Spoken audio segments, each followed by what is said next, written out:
It's time for the Dog and Chicken Show.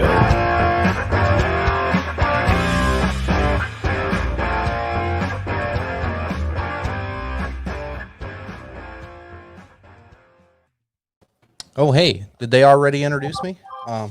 Just in case you don't know what I'm doing, that's what Joe Biden was supposed to do the other day.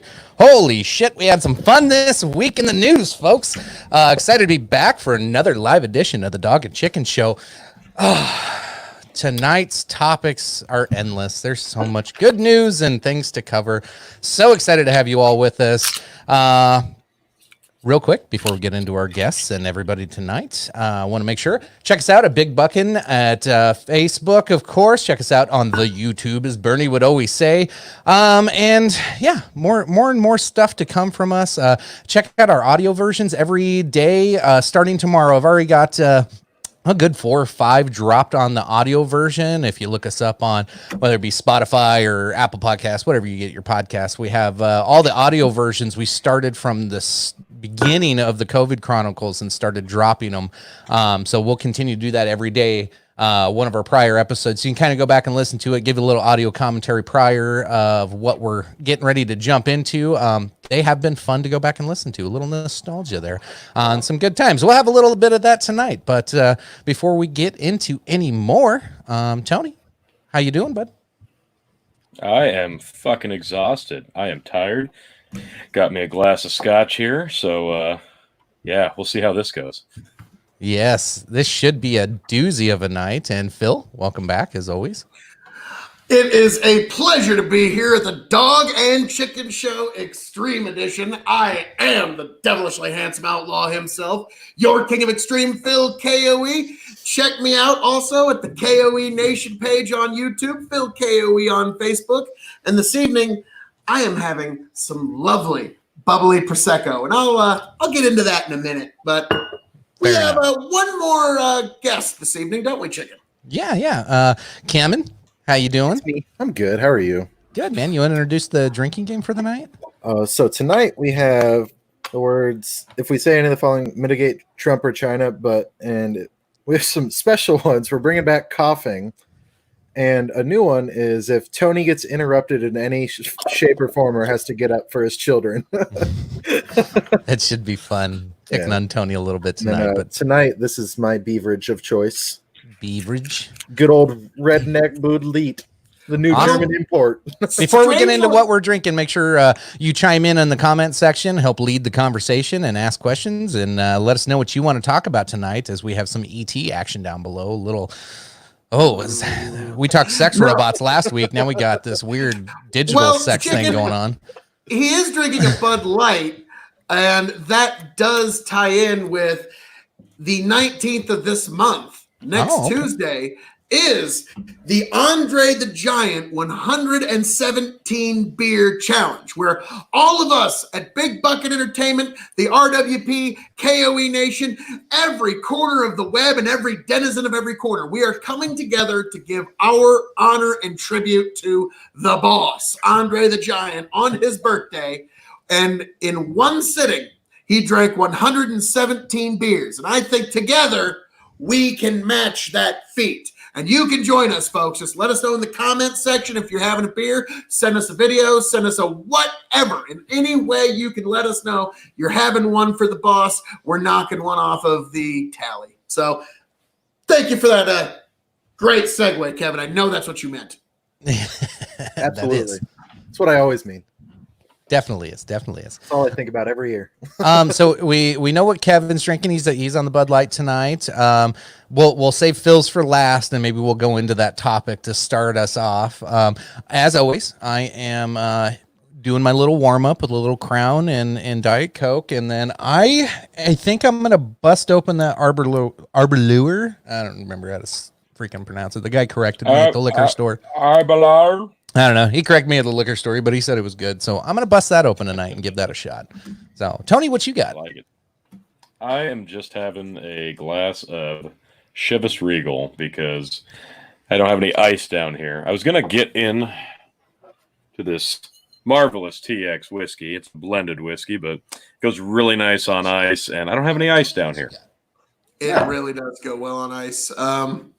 I got myself a few bottles of that, and it's been very popular amongst the KOE clan, I must say. The family of KOE, the family of Extreme, they've really, really enjoyed it. So, now, Chicken, may I? Yes, absolutely. Why are you doing champagne tonight, sir? Well, this is Prosecco. This is the Italian equivalent. Now, to all you folks in the KOE Nation and to all you folks out there at the Dog and Chicken Show, I'm going to show you how to properly open a bottle of champagne. You don't take the cage off yet. You put your thumb on the top, unscrew like so. Yes. Then you get a good firm grip around the cork. You spin, and you should just hear a slight pop. There shouldn't be fizz everywhere. That gets rid of all the flavor. But Prosecco is a specific grape from Italy, and it's kind of a backup if you can't find champagne. And in these times, it's been hard to find champagne. And why am I drinking a bubbly celebratory drink tonight? Well, Russiagate has been proven a hoax. Obamagate has been proven true. Michael Flynn is free, and Trump is still the president of America. It is a good day for bubbling. Oh, Phil is super excited today. It's one of the rare times Phil calls me prior to an episode. It's like, I want to bring this up.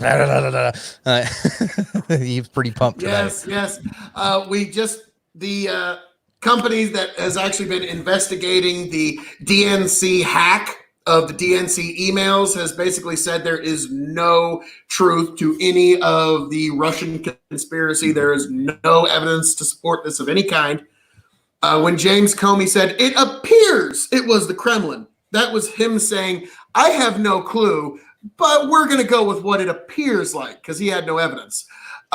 Obamagate has been proven true. We now have documented evidence that Obama knew. So we now have confirmation of the thing that every single thinking human being knew in their amygdala hindbrains 3 years ago. We now have undisputed proof that Obama knew. We knew that Comey was going specifically after Flynn for any type of minor paper crime they could. They even said they were trying to get him fired or trying to get him disgraced in some way. So we have proof that the entire Obamagate conspiracy was true. Michael Flynn walks as a free man, and Donald Trump is still your president. So, gotta say, folks, it's not a bad day. So let's get into a little bit. I don't know if any of you guys have read up on this. So what Phil's referring to is the document leak that came out here in the last week, which pretty much everybody you've heard on the news for the last, I don't know, 5 fucking years saying that they know that Trump colluded. They have evidence. There's multiple ones of them saying they have evidence, distinct evidence that Trump colluded with Russia.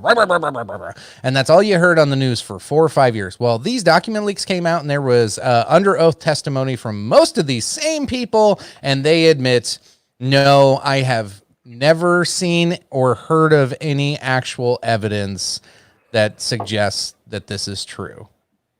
So what they've been saying on TV for 4 to 5 years, they had to all come out and say, nope. And then the documents get leaked. So that was the first chunk of it. And their names are plastered all over the place now. It's marvelous. The people that were pushing this Russiagate for so many years. Fair. I forgot about the drinking game. Yeah, we said the T word like 80 times. Yes. And now they've all been proven as conspiracy theories. And like it was whole cloth, no evidence to support them conspiracy theories. So as you know, a lot of people had to be frustrated by the fact that all of our governance and all of our nation had to be bogged down in this nonsense, because basically this whole Russiagate thing was an upper class project. It was the political class doing what they could to try and maintain their own power. And so it was a way to resist Trump and a way to try and bog him down and maintain their own high vaunted privilege above us all. So I'm glad that it's been shown as a conspiracy theory. It's just unfortunate that so much had to be sacrificed to get here. Yeah, that it is unfortunate because there's a lot of time and money wasted over several years. And then the Obamagate. You guys know anything about Obamagate? I'm not familiar with it. Enlighten them. I haven't been following it mostly because I expected to get completely fair and unbiased opinion here tonight.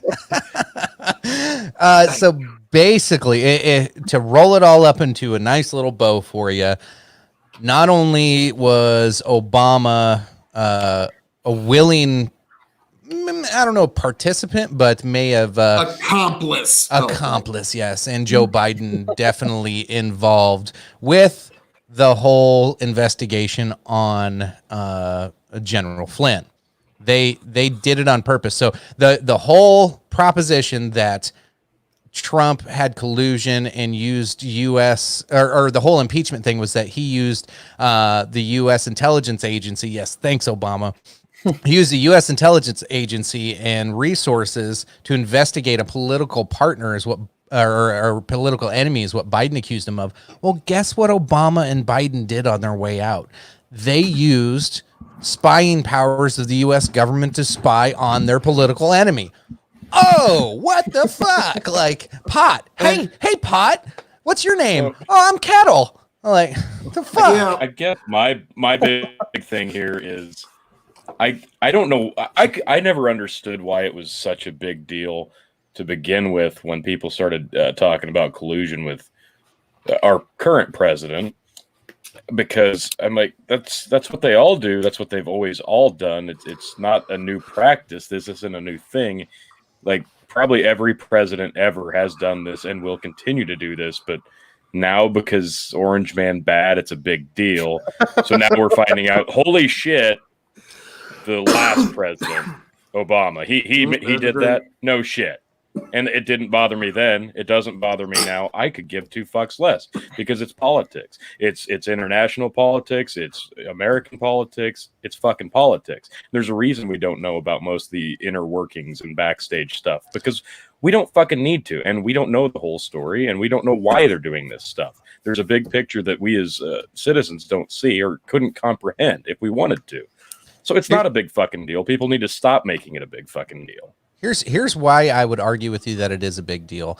And maybe somebody's going to say that I'm just like overblowing this, but if we are okay with the highest levels of our government investigating the other higher levels of government because they're political enemies, what stops them to doing it to you?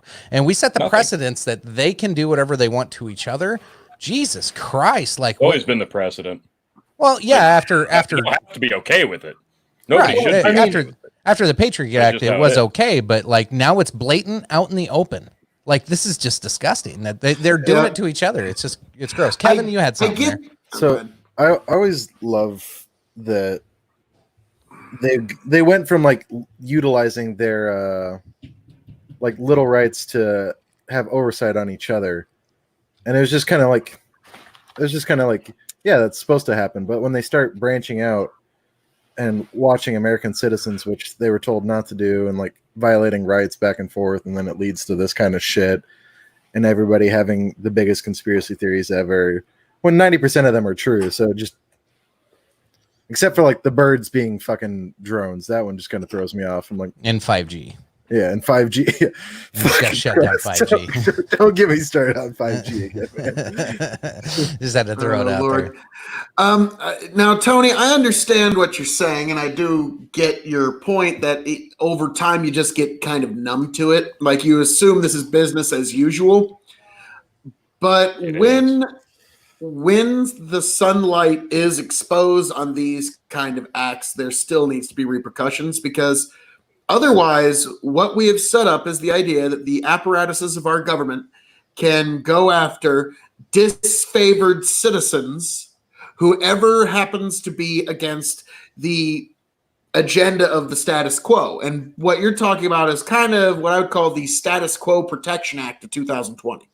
That would be how I would look at it, because yes, I understand what you're saying. In the back, in the dark, in the shady corners of our government, these kind of backhanded, underhand dealings happen. But when we expose them, we have to bring the perpetrators to justice, because this is literally setting up the kind of system where, Tony, if you have a disfavored opinion, or Kevin, if you have a disfavored opinion, or Chicken, if you have some opinion or thought or idea or goal that is counter to the thoughts, ideas, opinions, or goals of those in political power, they will just keep prosecuting you and prosecuting you and prosecuting you and prosecuting you until they finally get the conviction that they want. Is that the kind of system of justice that we want to be left with here in the United States? I personally do not.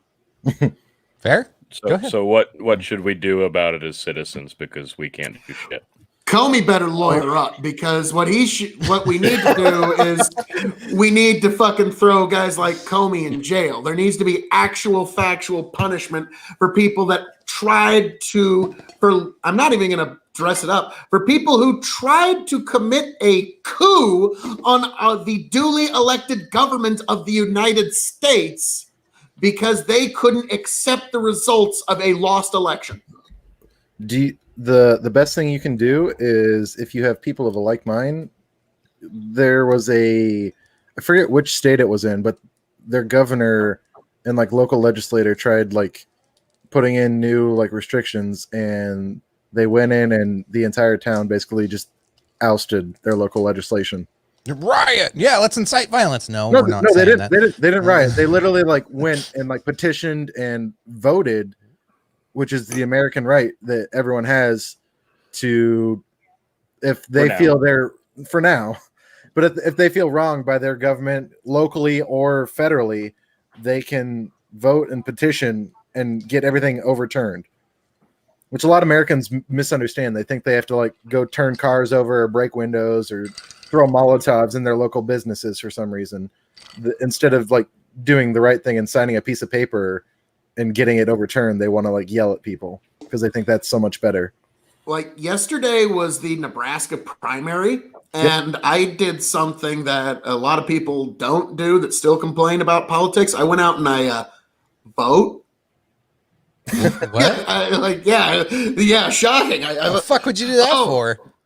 The Roger Stone's conviction is some of the biggest bullshit in American justice in the last 25 years. Okay, the guy was convicted for, in essence, being a bullshit artist and trying to puff up his story a bit. Now, if one can go to prison for puffing up their story and being a bullshit artist, your king of extreme has a lot to fucking worry about. So we got to fucking get to the bottom of this. We got to fucking find a way to exonerate this poor man. So. Jesus Christ.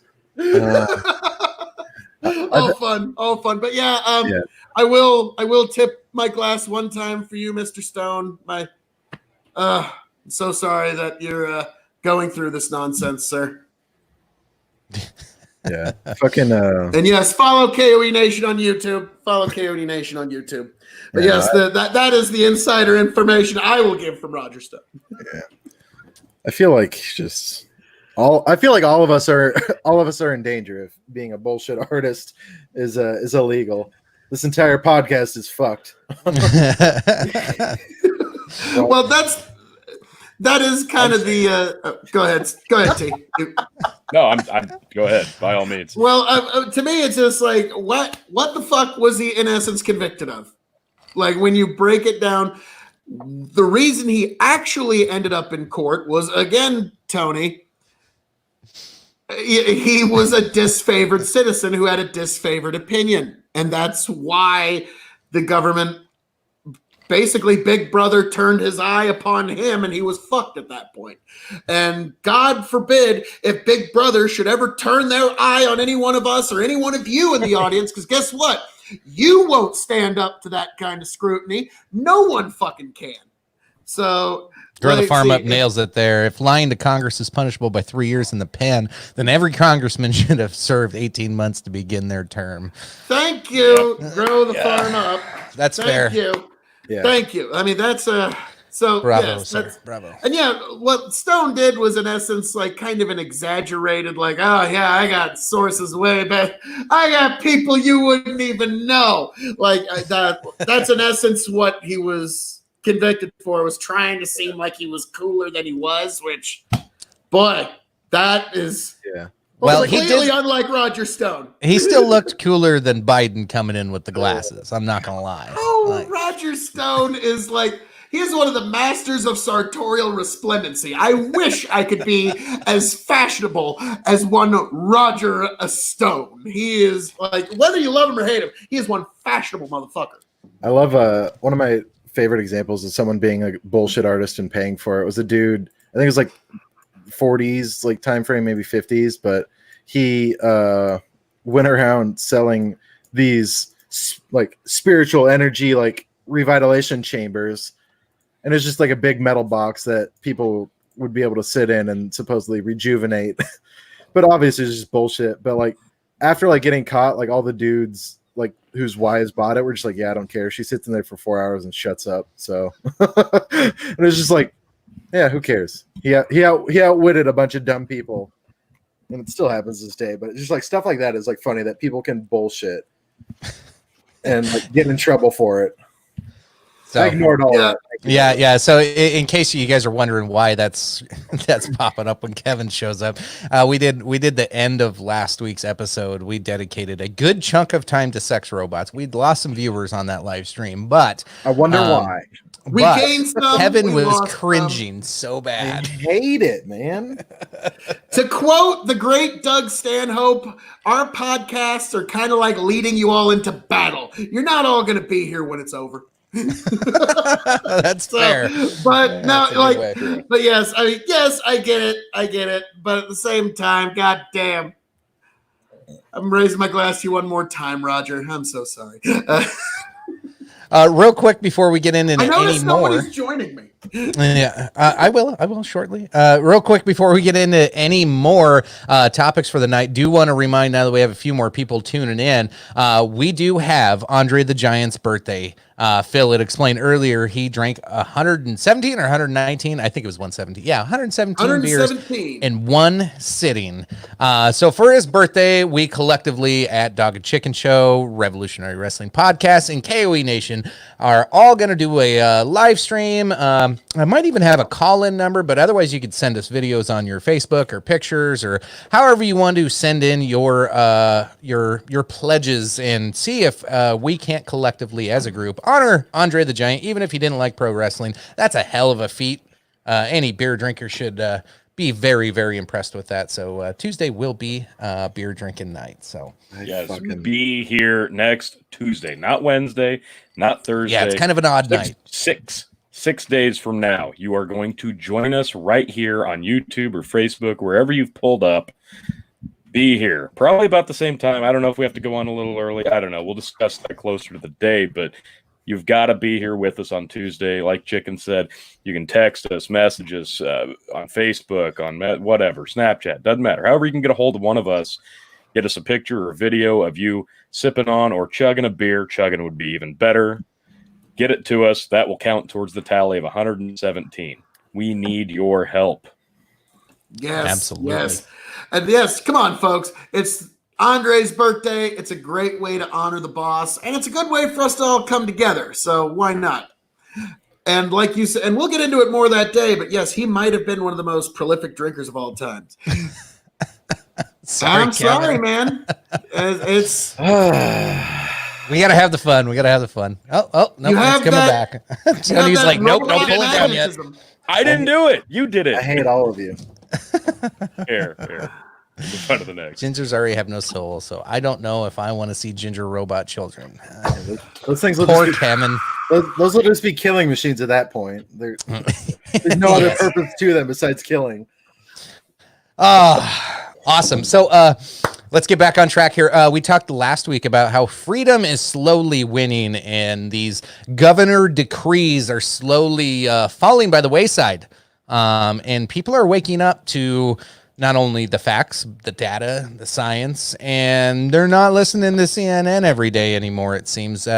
We'll get into that a little bit more because I always got to shit on CNN. However, this is probably one of my favorite stories, I think, that I've seen this week. And it was, I don't know, breaking news for many of us. Wisconsin Supreme Court strikes down Democratic governor's pandemic lockdown order and first ruling of its kind. Bars, restaurants can open immediately. Everything she said, fuck off. It's gone. So Supreme Court stands with the people. Fantastic. So I'm like all about like Supreme Court actually choosing the side of people, but at the same time, I feel like it's still a little early to just open everything wide open, like wide up like that. So I think that's fair in some instances, but I think it's also it's also a choice. Right? Oh yeah, it's absolutely a choice, but I feel like that's what most protesters are asking for is like, let me decide, like. Let me make my own decision. If I'm elderly and I decide, fuck it, I don't care, I'm going to go out in public, dude, that's on me. Yeah. Like, to a certain extent, if I'm stupid and don't know any better or believe conspiracy theory, I guess, then, I don't know, put them in a padded room. Fuck, I guess. Like, I get it. Like, the freedom thing is like having that option, especially now, like after everyone's been cooped up, they especially want that option. But they can just I don't think it's about being cooped up, Kevin. I think it's people. I feel like it is though. I feel like people are finally getting stir crazy and want to get out of their house. People are running out of money. People like $1,200 in 10 weeks isn't enough. No, it's not. It's like, people are running out of money and people are dying out there. People are suicidal. People are on drugs. Like, there's a lot of bad shit going on that we don't see. Like, this is just real. like when we were meeting last, we were talking about that salon owner in, was it Texas or Georgia? I forget which one. Another freedom-loving America. Yes, Georgia. And the judge was just talking down to her. You will apologize and you will be given this fine you have so rightly earned. And we can't allow your renegade outlaw ideas of liberty to reign in this society, and you will be brought to heel. That was the way that I kind of took that speech, and God bless this woman. She stood up and said, I will not apologize for feeding my family. I will not close a salon. God bless that woman. God bless her. I'm not saying anybody needs to like close. If they need the absolute necessity for the money and they need to go out and work, like, I'm all for it. But I'm just saying, like, people who don't necessarily need to and are just like in the way at that point or causing like problems or spreading shit, it just kind of like, I don't know. I feel like they can calm down and like sit still for a minute if they're able to financially. In the first one you had popped up there, Tony, the Joseph's question was, at what point does public safety outweigh freedom? Honest question. And he leans on the side of freedom. I think that's where it comes down to this basic question, and this might even go into Tom's question. I haven't read it all the way through yet, but here's kind of the best way I've seen it boiled down. What do you think the role of the government is? Let's go around the table. Tony, what do you think the prime source and role of the government is? Oh, it's a pretty broad question overall, but really the whole point of the government is to essentially serve us.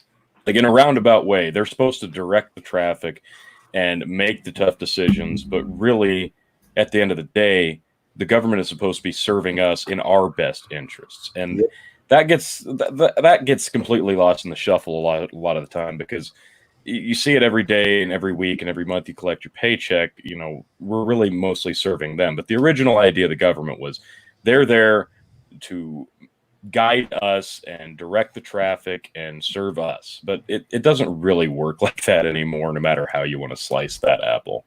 Okay, interesting. Kevin, what do you think the role of the government is? I would definitely agree with Tony that the government was originally designed to serve the people, but it's kind of turned into most politicians going in wanting to make a name for themselves, write some bill or like whatever, no matter who it affects. Like they just want to put their name on paper and have it stuck in Congress forever so that they're remembered. Sure. But it's turned into just a lot of like self-serving interests when it comes to politics versus the duty of a politician is to serve the people. Okay. Phil? I just want to see what exactly is Tom's question. Can you post it again? I'm posing the question of Joseph and Tom with my own question of what is the government's role? The government's role that leads to the answers to these questions. Yeah. The government's role in any government is to monopolize as much violence as possible in order for it to inflict it on as many citizens as possible if they don't follow their edicts. That's what government is. No, that is what distinguishes a nation and a government from any other organization is the monopolization of violence and its ability to inflict it upon you. There is no other thing that distinguishes it. What else distinguishes? Otherwise, we're talking about corporations. We're talking about churches. We're talking about fraternities. We're talking about any other thing. But if you're not talking about an organization that monopolizes violence in order to inflict it upon whoever it deems needing inflicted upon, you're not talking about a government. So where I was going with it, that's not the answer I expected from Phil, but I'll take it. That was entertaining. The purpose, or at least what the purpose of the government in America should be, is basically to protect the Bill of Rights in a way, and not. It's funny you guys said serve, because the notion that the government should serve us or provide us with something, it leans credence to how you think things should be handled. I don't think the government should serve or provide anything. They should just protect my right to choose what inalienable rights I have to actually exercise. And they cannot allow somebody to infringe on those. That is it. And then, of course, then it gets beyond that, is what Kevin alluded to, is they're all like, making excess things. But the basic purpose is to protect the Bill of Rights. And when you get beyond the Bill of Rights, none of the things in the Bill of Rights are the government serving to you. Those are things that existed before the government. The president himself. They precede the government. Servant. So, yes, sure, he is. But the Bill of Rights, the top of the government. Well, you could. So he's a person. You could also look at it. Them maintaining our rights is them serving us because they don't want our rights to be alienated. Well, what rights? Rights they made up. No, the Bill of Rights, the Constitution, all the preordained things that were established when the United States was founded. Let me ask you if you agree with this statement, because this is how I have always looked at the concept of rights. Rights are the necessary conditions of one's proper existence.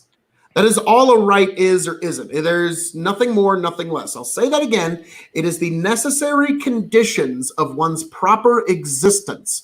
All that a government can do is either honor or infringe upon a right. Your rights are not given to you by any god or government. They are given to you by the fact that you are an individual that has a necessary condition to your own proper existence. You have a proper existence and an improper existence. And those are what your rights truly are when you boil them down to its most base pureness. So that might be where we separate a little bit, because I am a true believer that those rights precede the government, and are they written so the way it's written? If you want to dissect the Constitution, the Bill of Rights, it's written in a way that they precede the government. The government did not exist before these rights existed. I agree with that. If you misunderstood, it was a collective. It was the collective group of man that made that decision as a country that we have these rights, and the government's here to never infringe on those and to protect us from anybody trying to infringe on those. I've never seen rights as a collective ideal, because an individual has to Well, how many people signed therefore you are, if you think, therefore you are, that means you have a proper and improper existence, and therefore you have rights. And it isn't dependent on if there is even one other single human being on this entire planet that acknowledges it. You have a proper existence. And that's how I view the idea of rights, is it is not dependent. It could be one person against every other single human being on the entire planet disagrees, but that individual still has rights outside of what the rest of the world thinks. That's how I've always looked at it. So back to the original question is weighing public safety versus freedom. Freedom wins. Public safety is a personal decision. It's like in the public safety. I get it. I am concerned about public safety. I am. And I'm a responsible citizen that's going to say, okay, I'm going to stay away from old people. I'm not going to go into a nursing home or a hospital, and businesses can put up their own restrictions. That's their right to do. And if they do it out of public safety, fantastic. But to tell me I can't do something, that's where I draw the line. Okay, bringing it in kind of the same lane as the elderly. So you're saying we shouldn't infringe upon any of your rights because it's your right. That's just how it is. Individuals have rights. We as a society have rights. We shouldn't have these rights taken away from this. And that includes whoever you're dealing with, including the elderly. I guess the best example I can think of off the top of my head would be, at what point do you forget about that rule because somebody gets too old, like the case in when people should have their licenses taken away because they're too old to drive? That was the first thing that came to my mind. Because you're not just being a danger to yourself, you're being a danger to others. I think that fits the narrative perfectly.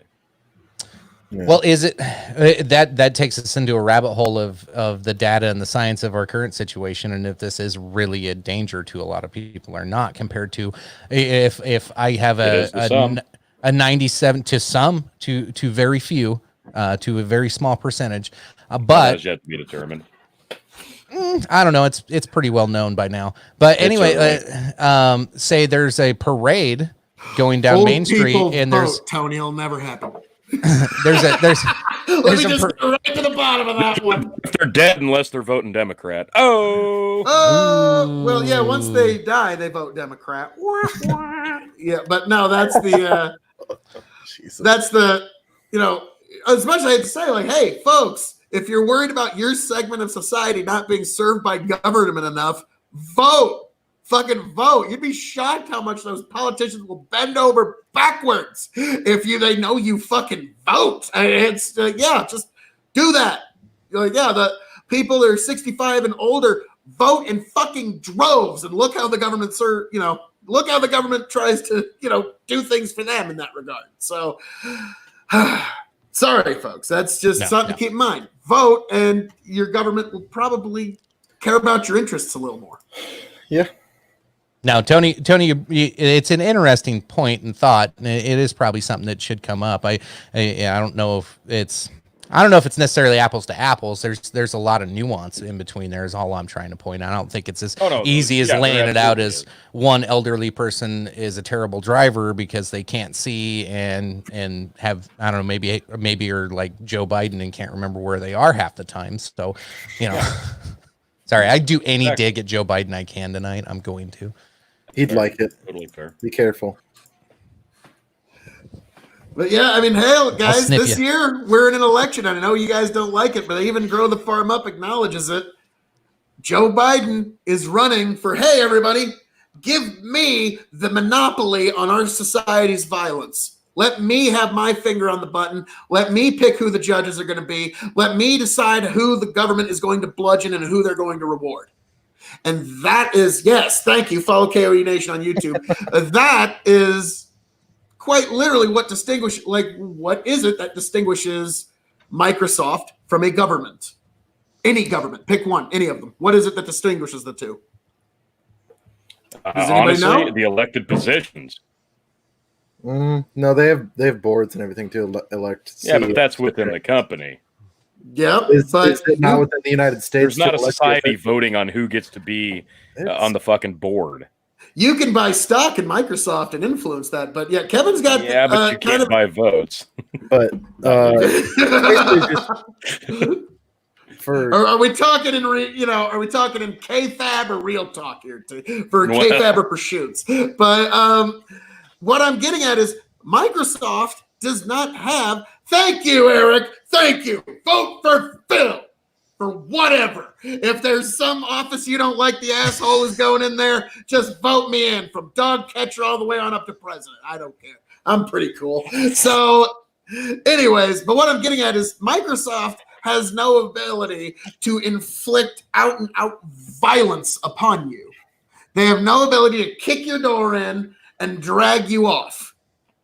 Your local, state, and federal governments, on the other hand, that's the only thing that distinguishes them from any other organization in society.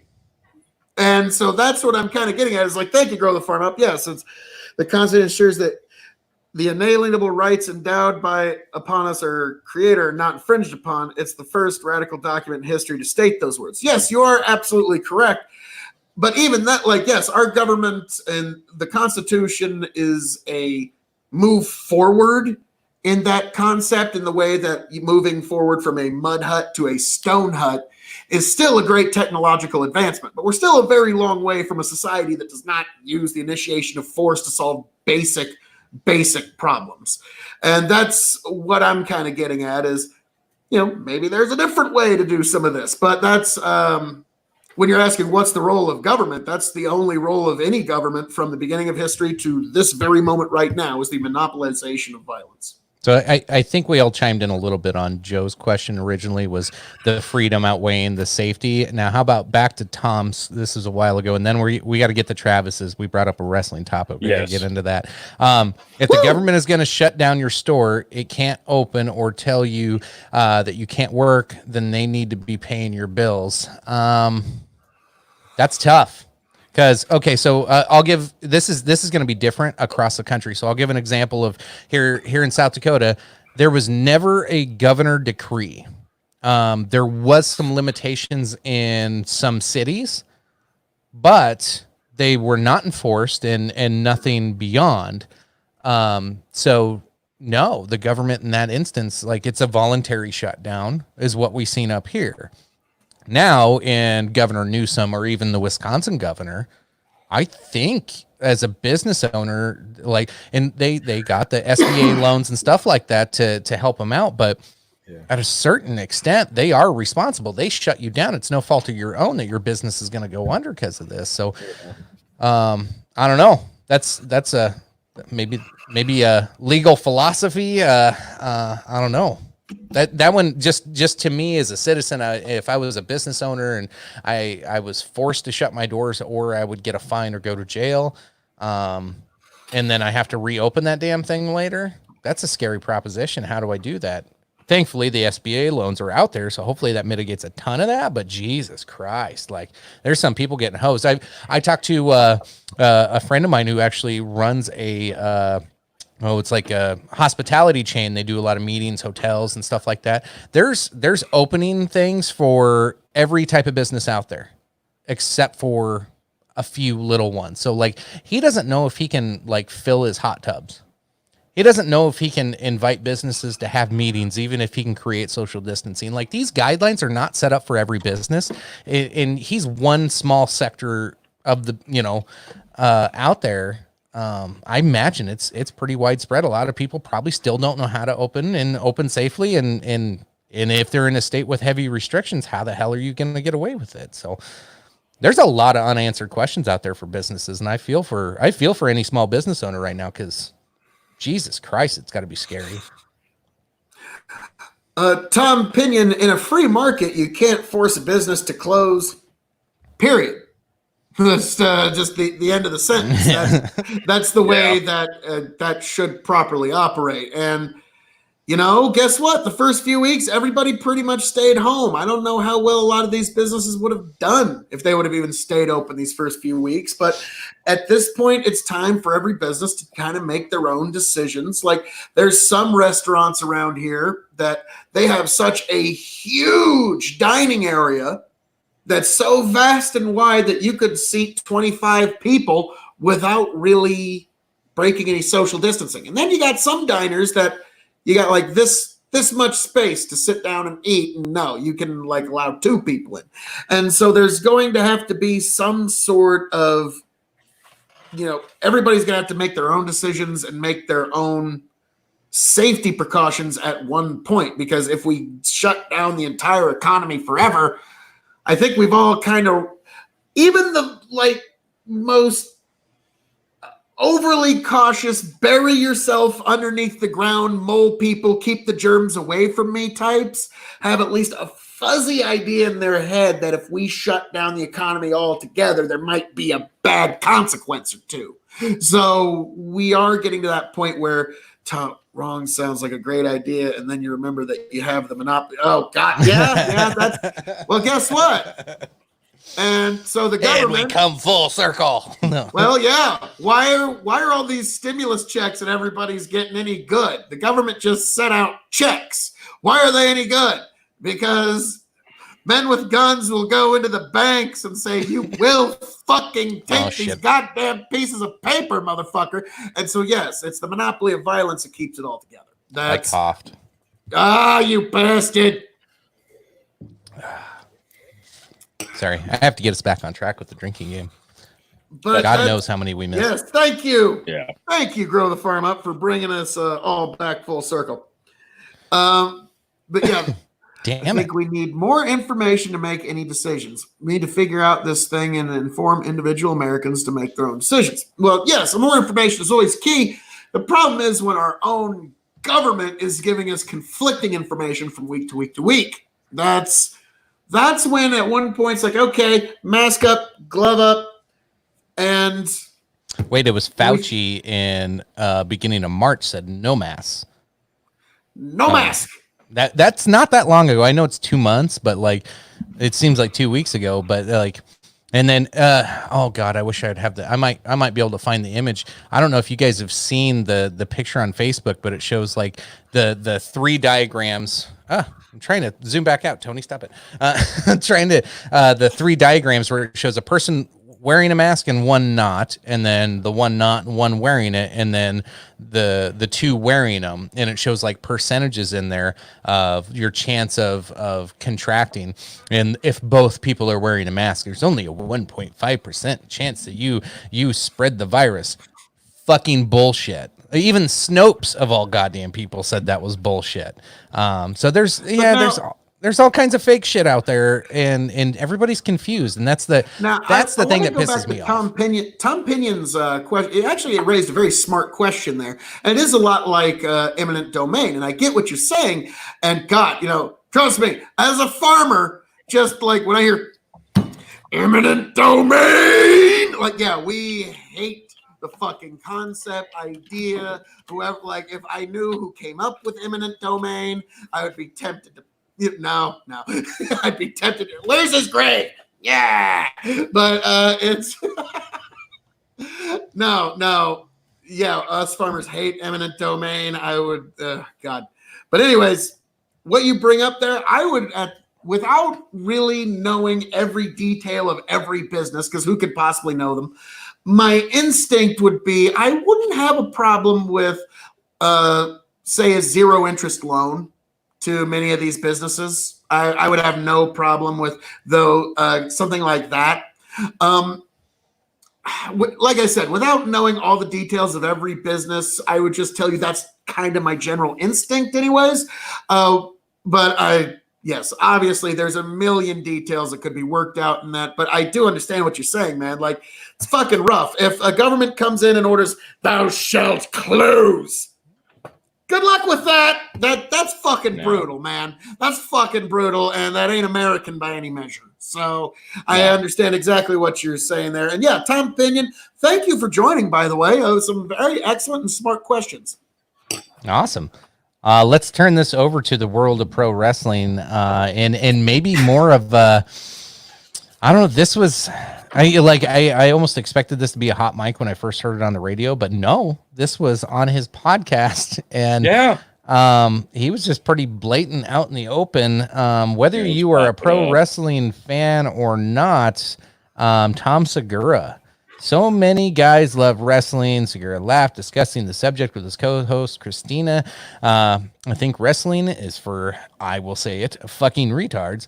But so many people like it. It is the stupidest shit. Segura didn't just use the R word. He also used the F word. And I think you're a fucking tool if you like, hey, man, it's not fake. It's fucking fake. You're a fucking idiot. Oh, or you're an idiot. They are not real. They're just stunt people, Tom Segura. Now, Tom Segura's just mad that he got caught stealing some jokes. oh, Yeah, I think what this really boils down to is really, really, really simple. Tom Segura, you are about 20 to 25 years too fucking late oops. coming in with these hot takes on professional wrestling Yeah. not being a real sport. Congrats for just figuring it out, I guess, and having this amazingly hot button topical opinion that people who like it are stupid and really stupid, I guess. I can't believe that he thinks that this is what's going to get him some notoriety.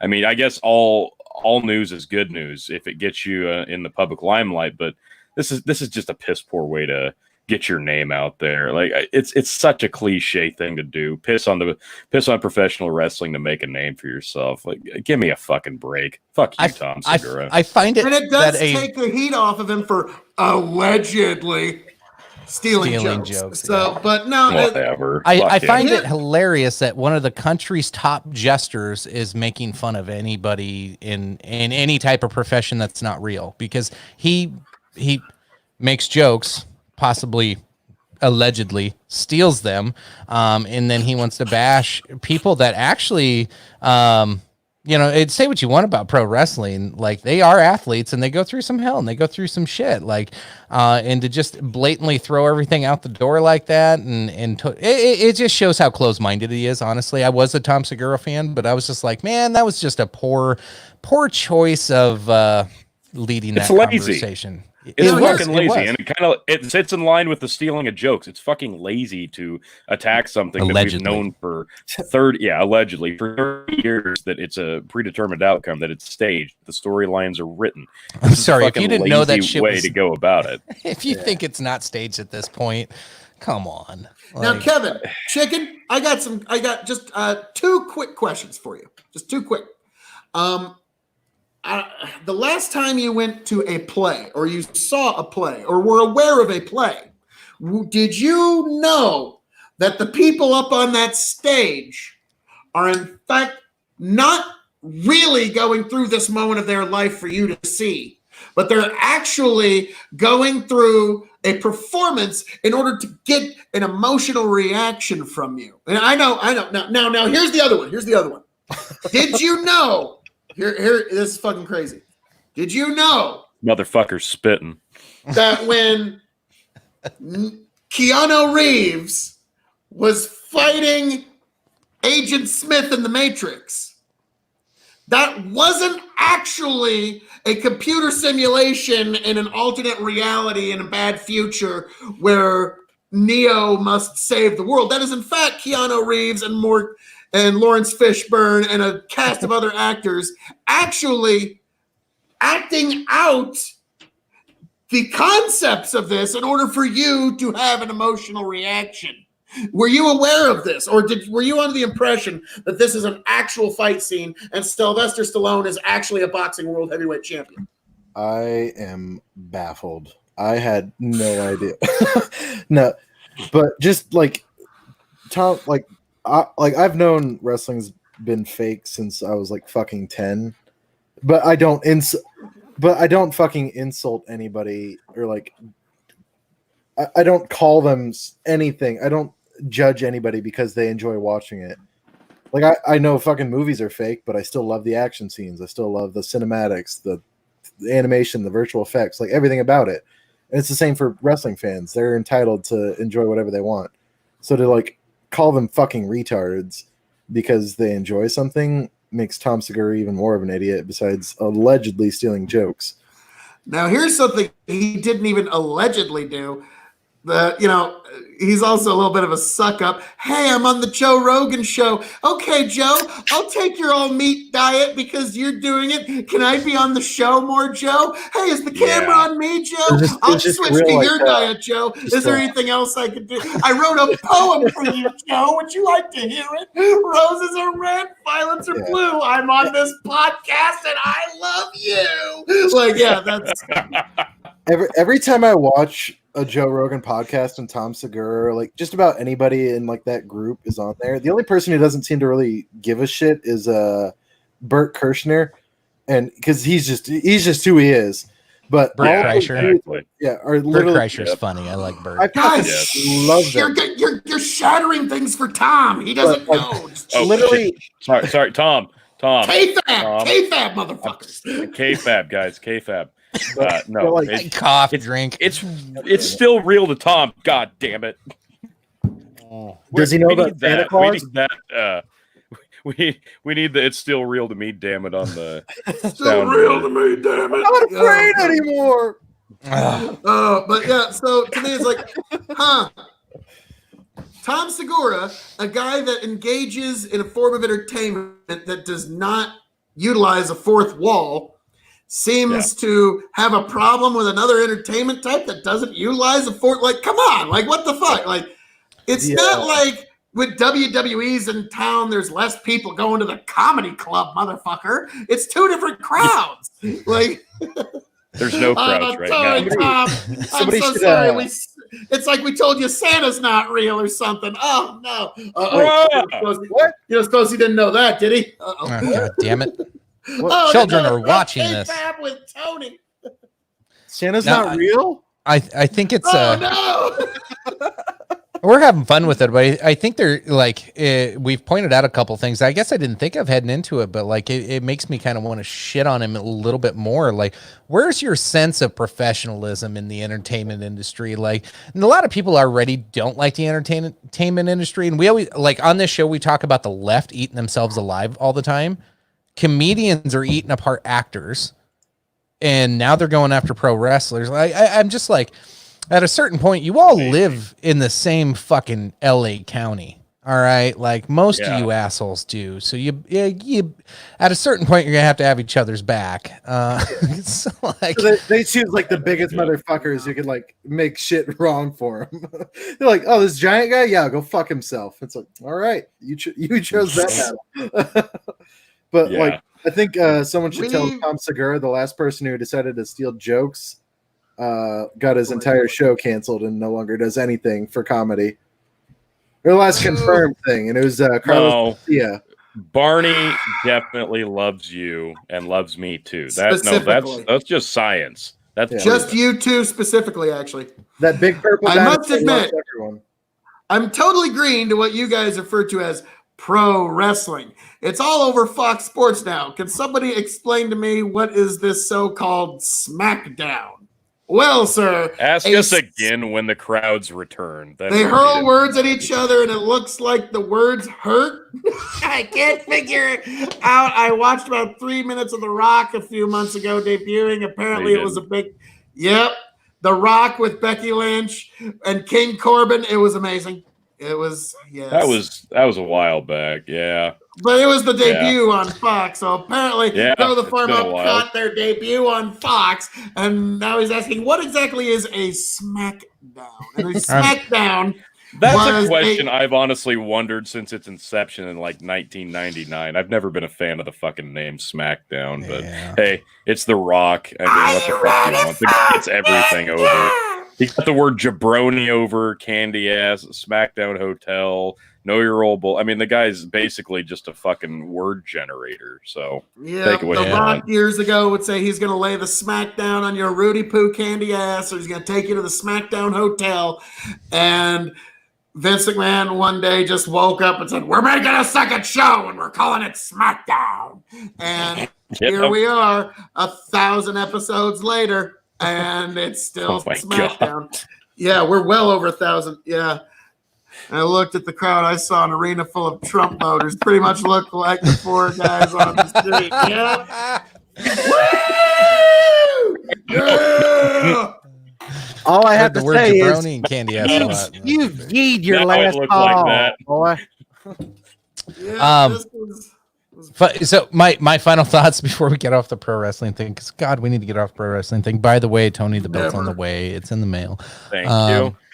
But That's important. That's important to mention. Obviously, I won the RWP championship on Sunday. by a for half those of point. you who missed it. By a half point. Win's a win's a win, motherfucker. Yep, you two yep, were fighting you're for right. second place. and No, I got didn't second place. win- Phil's No, trying to I make got his third second place credible.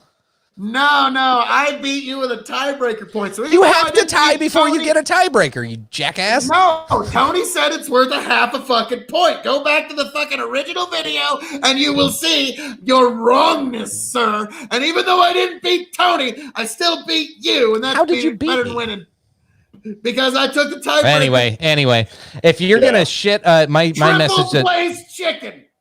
if you're gonna shit on pro wrestling fans of any sort, I'm not even a real big one. I just watch it to fuck with these guys and try to take their belt from them. Is really why I'm watching at this point.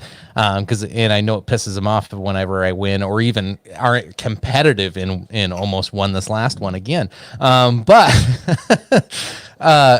here's the deal: if you're ready to call wrestling fans fucking retards, you better be able to say that to your mom who's watching a fucking soap opera in the living room. Exactly. Young and the Restless has been on for how fucking long? Bold and the Beautiful, As the World Turns. It's the same fucking concept. It's a weekly show that's been on for fucking eons, and people find entertainment in it because they choose to. They're allowed to lose themselves in the story. You can't really chastise anybody for suspending disbelief and allowing themselves to be entertained by any form of medium. I mean, they go to your fucking comedy show, Tom, and they pretend to be entertained by your jokes that are allegedly stolen from somebody else. So why don't you go fuck yourself? Now, to grow the farm ups question, Raw is War's highest rating was 8.2 million. Nitro's At one highest time. rating was 8.4 million people watching the program at one point. Now, the fact that they're able to draw 2 million people weekly. They didn't even do that Monday. No, it's been in decline as of late, but they've got empty arenas, so that's to be expected. But the fact that in this era of no one watching TV, their lowest rating of all time is 1.6 million, which, considering no one watches TV anymore, is still pretty impressive. But yeah, that's the poll that they have had at their peaks was 8.4 million viewers. Now a good Raw or SmackDown is considered 2 million. Yeah. But still 2 million people a week. Times have changed. Yeah. Kevin, what's your final thoughts? I stopped wrestling, stopped watching it a while ago. I just never kept up with it. But I mean, I think anyone should be entitled to watch whatever the fuck they want. I think regardless of being fake or not, people still sacrifice a lot of their bodies to make that happen.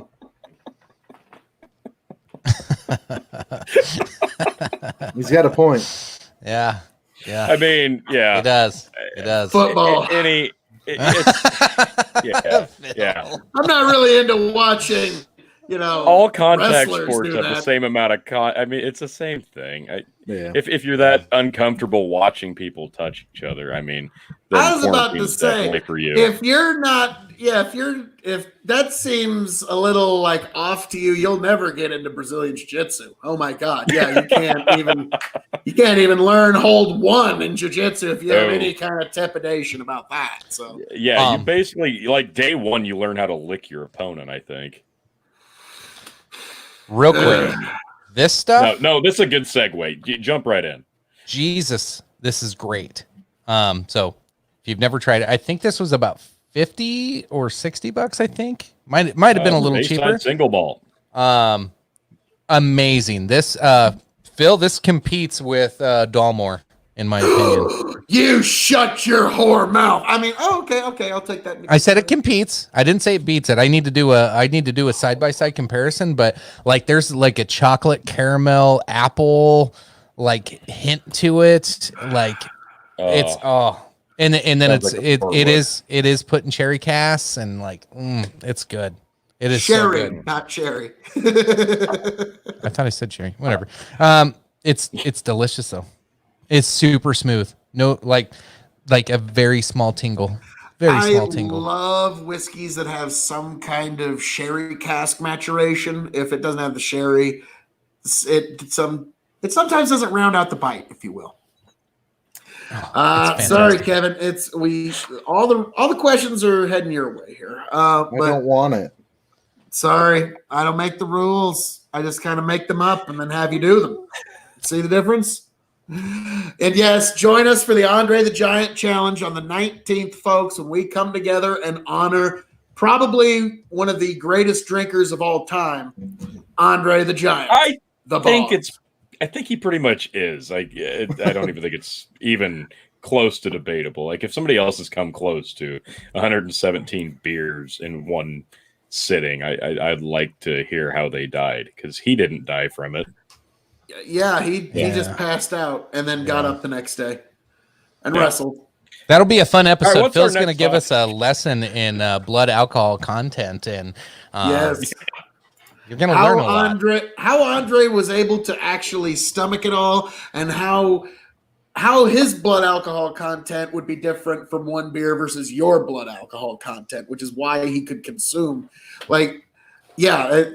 There's a multitude of reasons, and one that I don't even think the video got into that I'm going to get into it. Kevin? Burn it. You burn it. Dismember it and burn it in the woods after some shameful weekends. No, nope. As soon as the box arrived, I would just set it on fire. Wouldn't even take it out. Hey, wait, Kevin. As small as that box would what be. you would do to my box with your ginger fire. Just don't get into that. Dear God.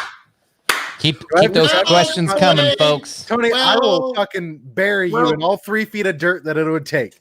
Dude, if you bury me that fucking shallow, I'm gonna get eaten. And if I get eaten by fucking wolves, I'm coming back, I'm haunting you, and I'm gonna whisper sex robots fucked your ear every night for the rest of your days. Wow, gonna haunt him sex robot style. Wow, that's a powerful X creepy to put on a guy. Like, oh yeah, I got one for you. Like, whoa.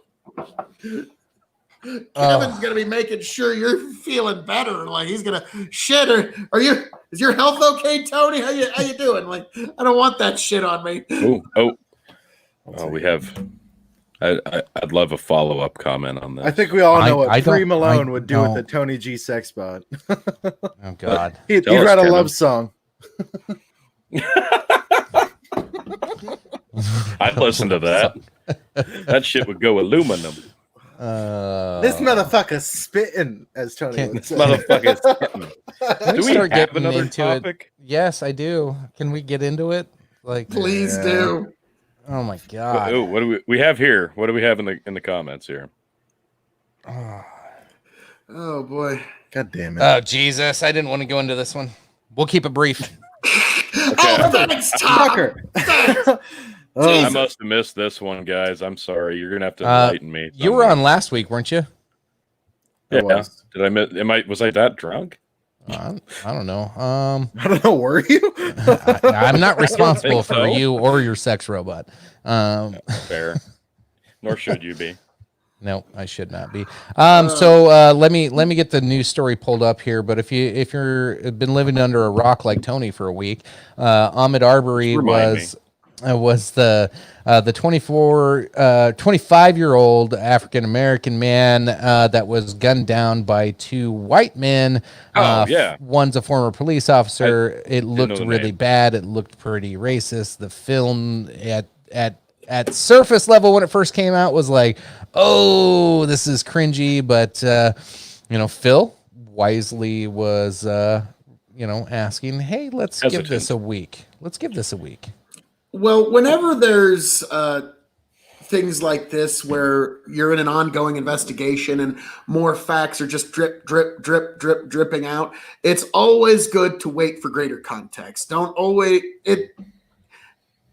don't want to just jump at what your first instinct goes at, which it's helpful to know what your first instincts are, but sometimes they're like, you know what, I'm going to wait to see what the full context bears out here. And we're still getting more every day. And so I'm I still was going to say, this is good, though. A good update, because has anything new come out that shed any light on any of the context?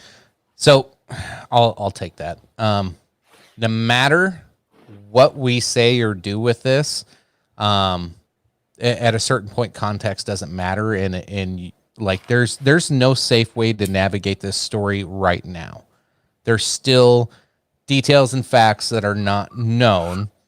And I guess the way I'm going to frame it is there's circumstantial evidence and videos that are trying to lead you to believe that there is more to the story, which obviously there is. And Phil just coughed, so we all need to drink.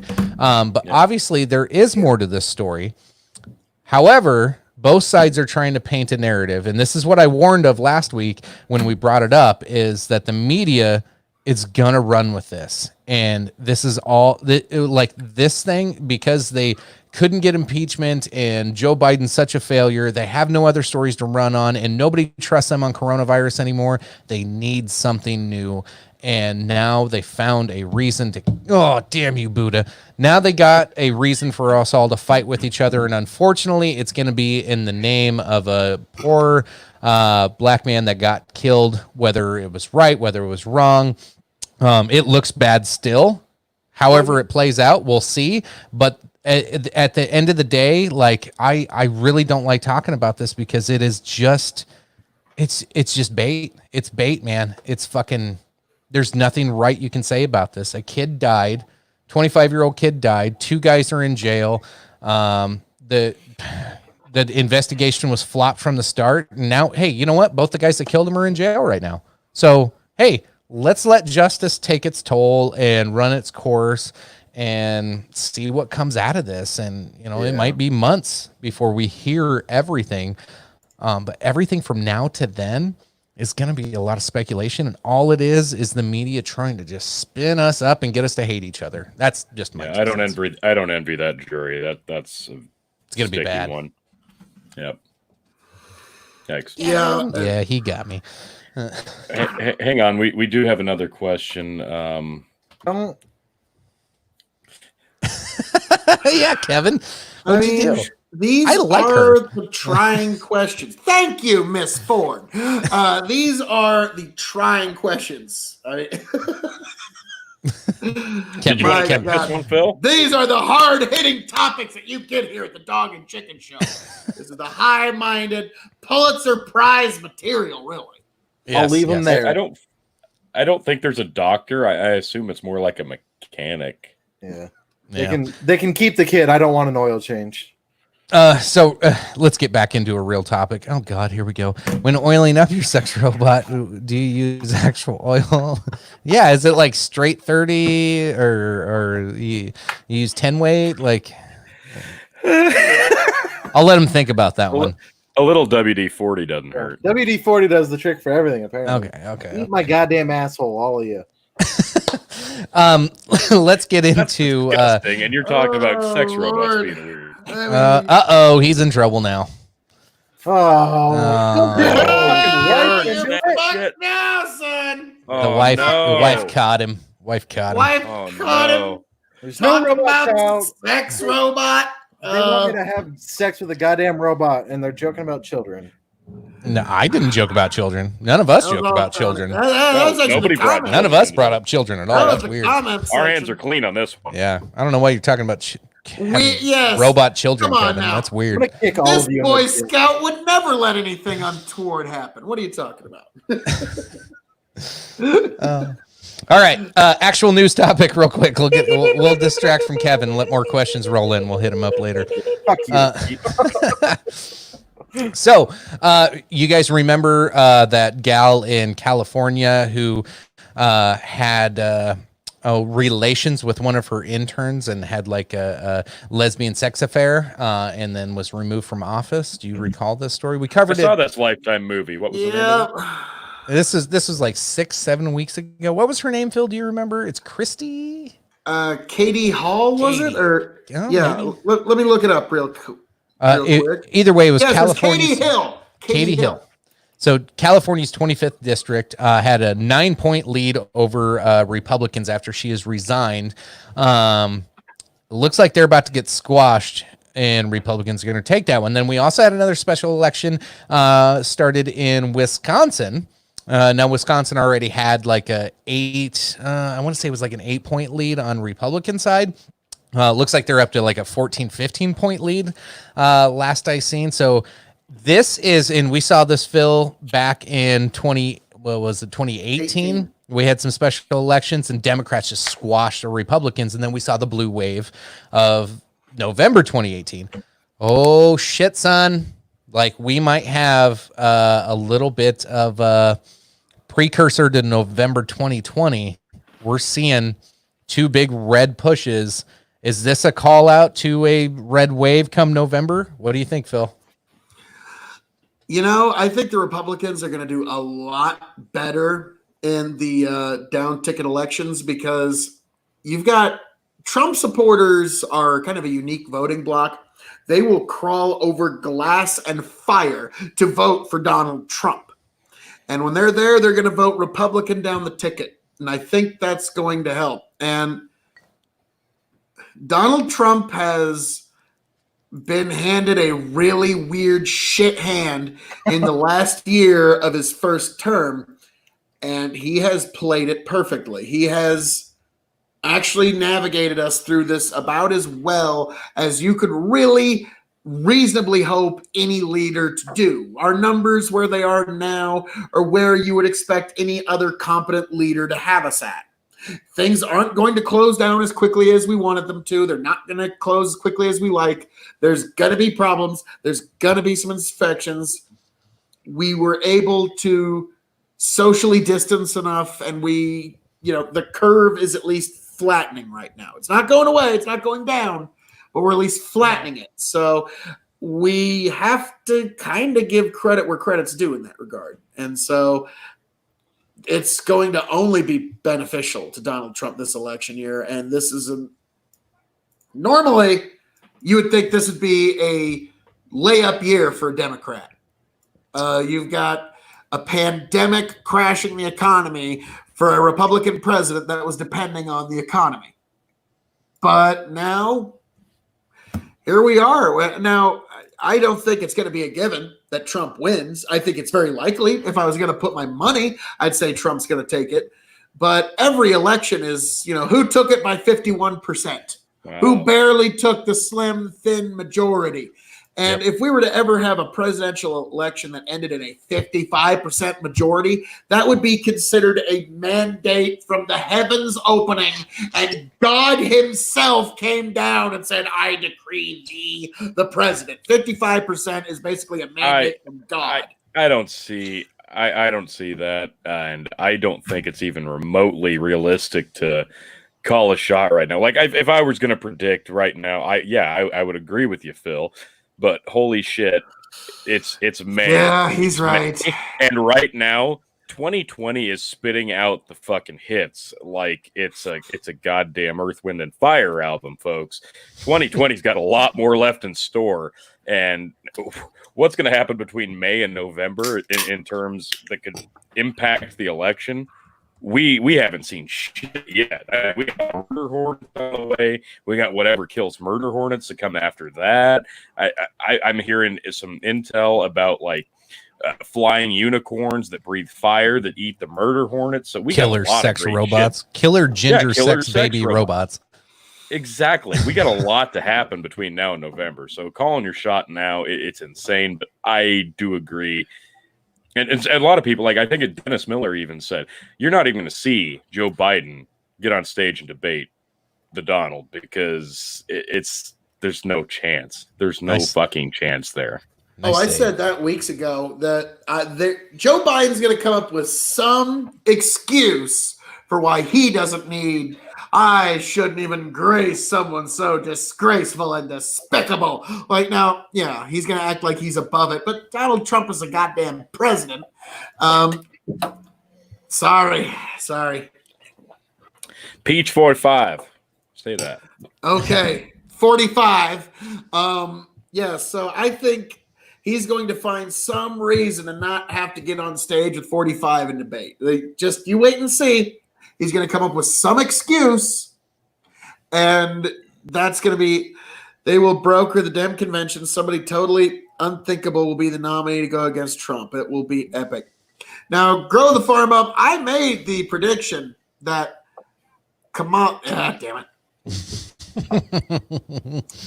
Harris will be the Democratic nominee. She ain't making it. And I'm still, well, if she is the vice presidential candidate, I'm taking that as a win in spirit, even though not a win in letter, because she will be kind of like Dick Cheney, the true power behind the throne, and Joe Biden's just the, hey, remember Vince McMahon versus 45 for president, Oprah versus 45.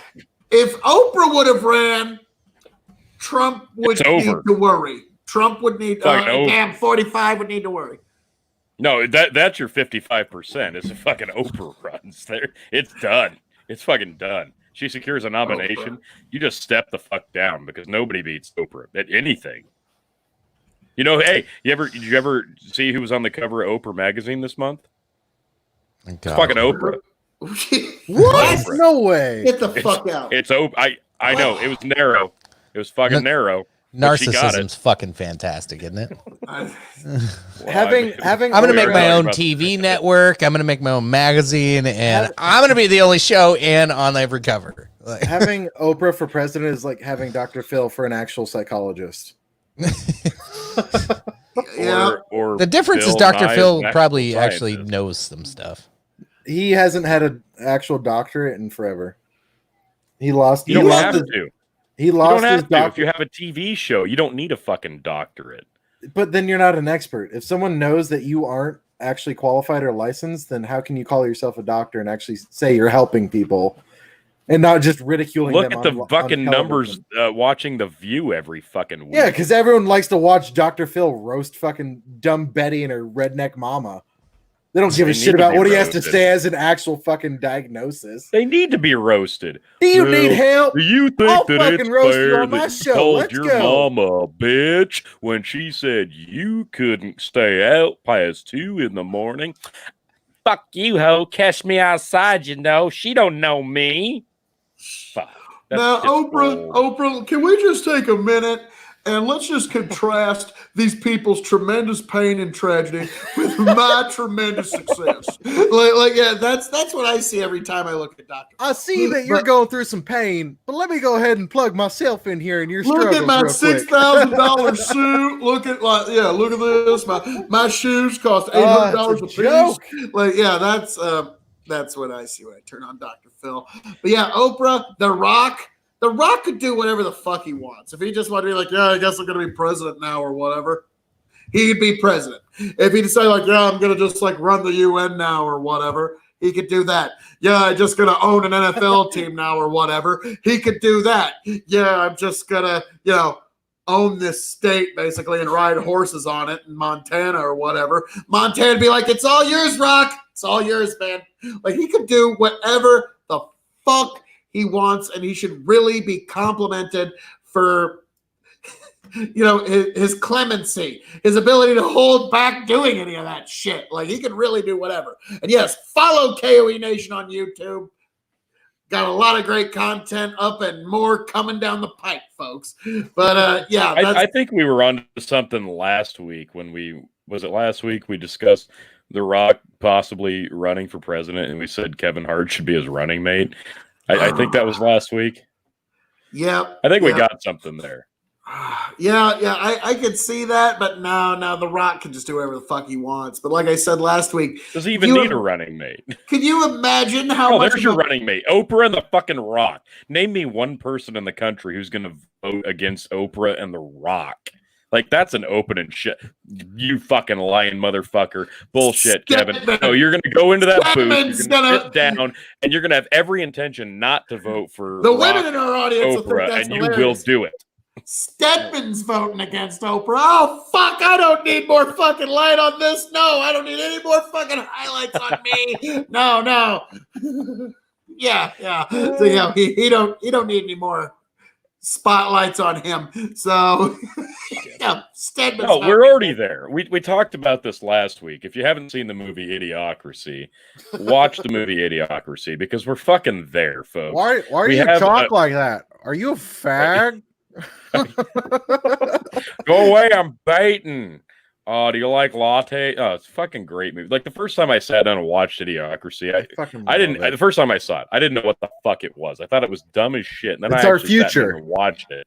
Yeah, no, it's the fucking present, dude. We are living it. We are there. We are fucking there. As of Almost. 2020, we are there. A goddamn reality TV star is the president of the United States right now. We're fucking there. And we're talking about The Rock, former professional wrestler, movie star, potentially being a presidential candidate. We're fucking there. Okay. What would make it not even the- better it's the is if president. Terry. What would make it better is if Terry Crews ran for president. Hey, That would he'd be just a tie great it all running back mate. together. I think That'd he tie it all pretty back. much- I think Terry Crews, with taking that role, pretty much unfortunately sealed up any chances of him ever running for actual president when he did that role. Why? Look at me, Why? I'm an idiot moron president, and I did it in a movie. Like, yeah, I'm sorry. Hey, him acting as a president in the movie technically gave him more experience as president of the United States than it did Donald Trump. Tony, you're going to hate me here, but hang on. Hear me out here. Hear me out here. Okay. Donald Trump actually participated in Rock Hard 2024. He actually participated in a Saturday Night Live sketch, I believe it was, where he actually was sitting in a set that was the Oval Office, and he's sitting there, my fellow Americans. And it's supposed to be a silly comedy sketch. But what it did was it helped the American people visualize Donald Trump in the White House as a president. So you might And the Simpsons. So what's that? And the Simpsons.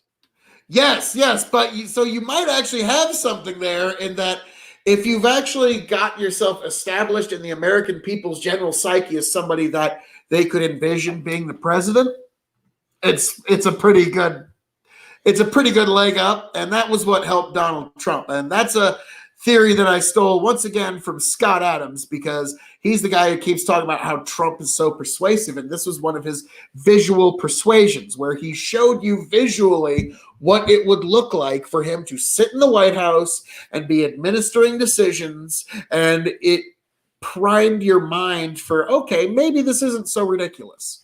So okay, we got a get couple Roger here from Stone Girl out of Farm Up. prison to get The Rock elected. All right, but My before God. that, though, hang on, we got one more. Can you Grow the Farm imagine Up Roger and pop Stone this as up. the stablemate manager? Come on, Tony. Roger Stone's and Paul Heyman. My name is Roger Stone, and I'm here managing The Rock and Kevin Hart. And they're gonna All right, we got a good all the way one to the here. White House. We got a good one here. I actually physically voted in the primary yesterday. I just walked in. They let me keep the pen. Nope. And I checked in the 5 people. I had a mask on because why not? Yeah, I physically walked in and I voted. So I did not. Okay. I did not, and I'll tell you why. Because I am a registered nonpartisan living in Nebraska, and what the fuck good does it do me to go? So you fucking hate vote in the America. primary? That's what you're saying. I'm just kidding. Now, the Yeah, reason yeah, I didn't that's exactly it. is I since I moved to South Dakota almost 3 years ago, I never updated my license. So, Wow. wow, What a good So, citizen you are. oh my god. Oh, We better do that shit before November, eh? how? I can't. I can't right now. I live in Nebraska, and I actually have some relations that are up in the Northeast and some that are on the West Coast, and they hate this joke. They fucking hate this joke, but I love making this joke. Well, I vote in primaries in the Republican primary in Nebraska, and we've had Senate elections that are decided by less than 10,000 votes in Nebraska Senate primaries. So really, my influence on the United States Senate is like 1,000 times greater than yours. But, hey, what are you going to do? What are you going to do? It's like, yeah, they do not like that joke. But then I came back like, oh, fuck you. You basically decide the president. Give me this one anyways. What the fuck? And so that's my give back to that, but it's all in good fun. And but yeah, Nebraska Republican primaries are so thin. Yeah, fuck you, god damn it. This is a rough night on the drinking game. We haven't been following it very Thank God well. I'm drinking wine. Yeah, never Jesus. pick this as a drinking word again. Like, those of you in the comments, if you're not familiar with what we got going on, it's down here at the bottom. Let me pop that shit up. If we say some of the following words every week, we've got a drinking game, and we have fucking chosen the wrong one in the TRUMP. Well, and you know what? We never said the M word or the C word that I recall tonight. You're a C word. No, I didn't even get. We've had a couple tonight. of coughs, and Tony, you disappeared for a second, but I don't think that was because of your kids. No. I had to pee. So I guess if one's got to take it out, it's. Hang on, we got put a up whole Grow the Farm Up's shitload rolling here comment from there. Grow the Farm Up. So point is, COVID-19 prevented 3 out of the 4 of you from voting. No, that's not accurate at all. No, It's my my laziness fucking, to update party my license. affiliation. Yep, party affiliation is why I didn't fucking bother. Here we go. Granted, Republican primary, yeah, not just the primary, but the actual fucking vote itself is locked up 99% of the time. But that doesn't stop me from going out in November and voting, because why the fuck wouldn't It's I? more And important for I've local. Yes, exactly. It's much more important for local. And I've even taken the opportunity to write in the President of the United States as the guy right below me a couple of times.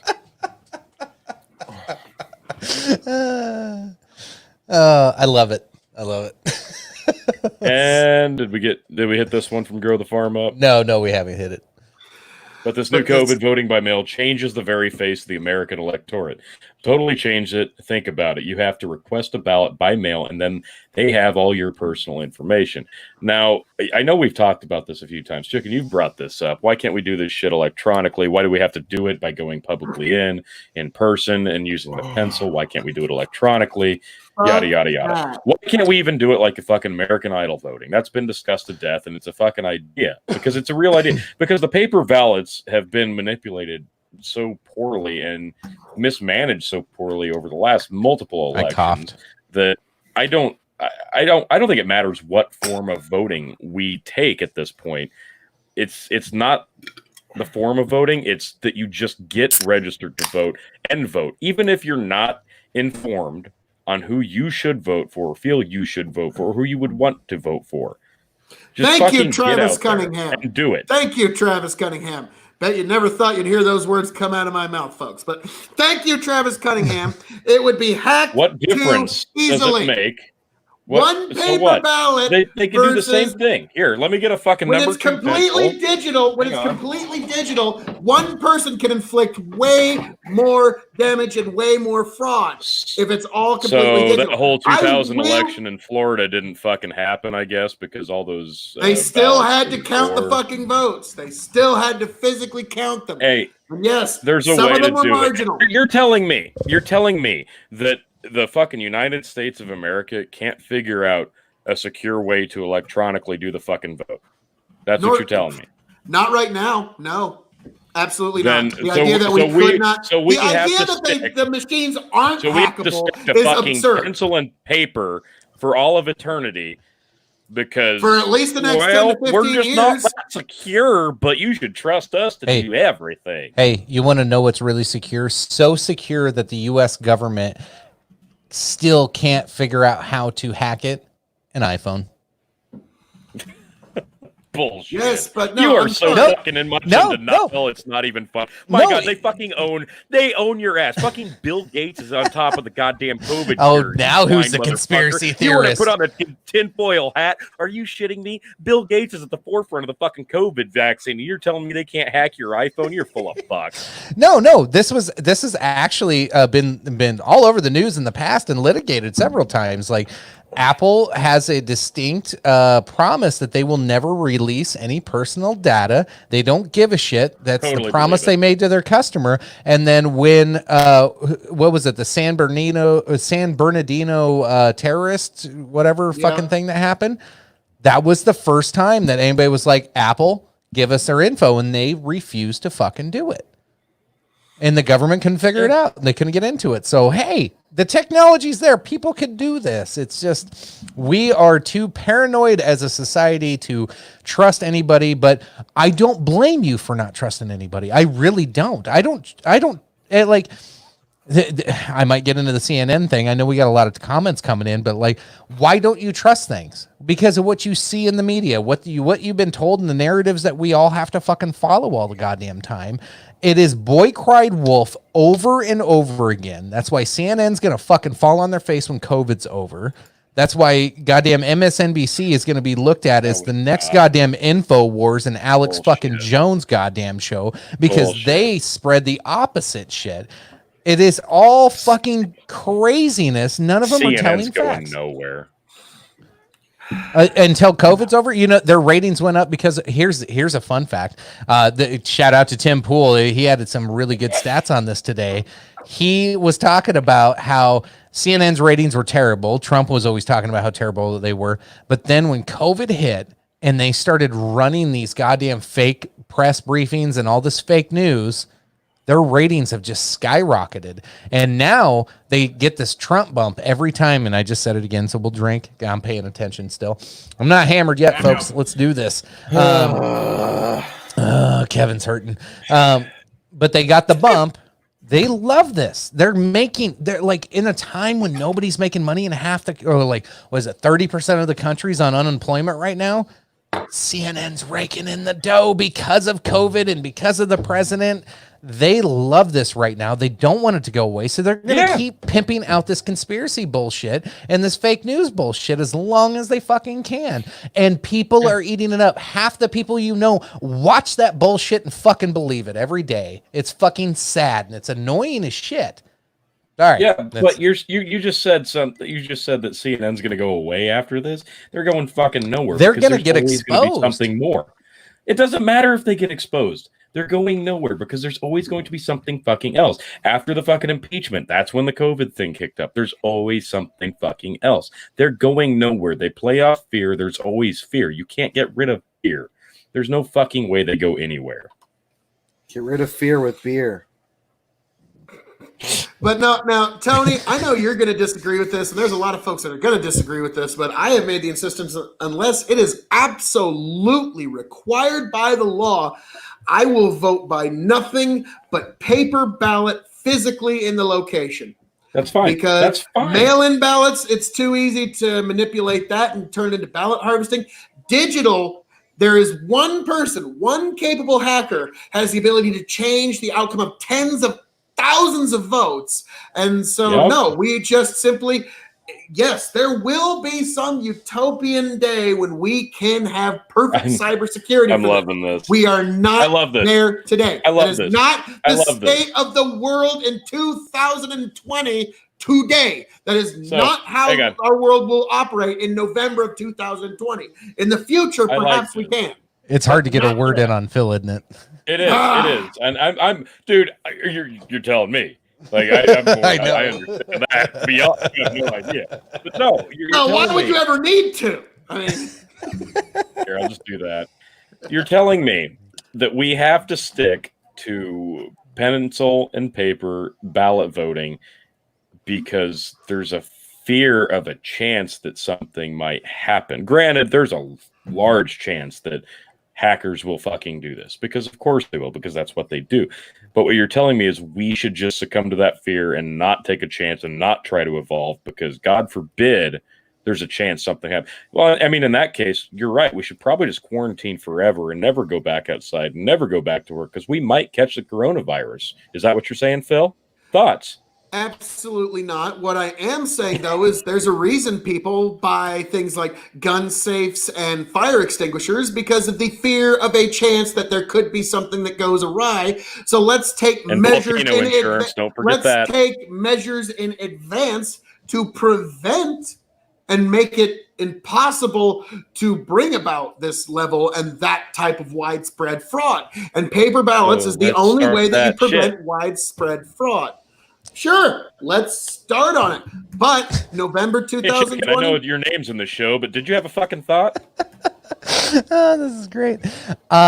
As much you shit on me all you want, Phil. I'm gonna go back, like circa 2002. Jon Stewart. Why don't you just fly a helicopter over the country and have everybody raise their fucking right hand if they want this person and left hand if they want this person, and let's count the fucking votes that way, because that's about as good as anything we have right now. It's all a fucking it's crap. It's all shit right now.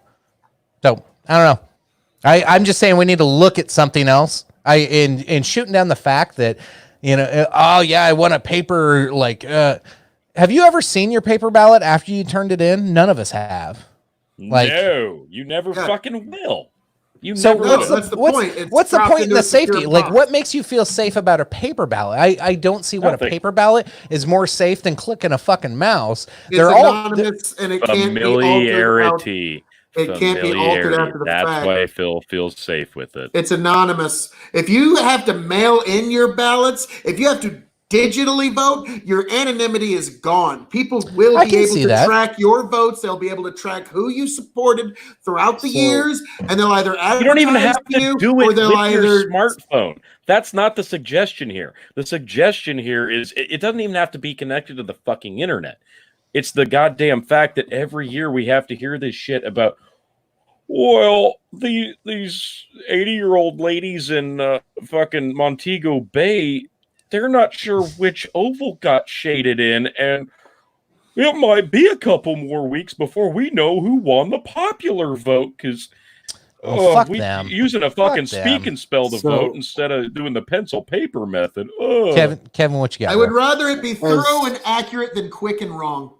As someone who's been on like military vessels and people's packages who come straight from the individuals on ship, from their families, or like vice versa, and those packages being opened because people just decided to take a peek, I don't think mailing in ballots is secure either.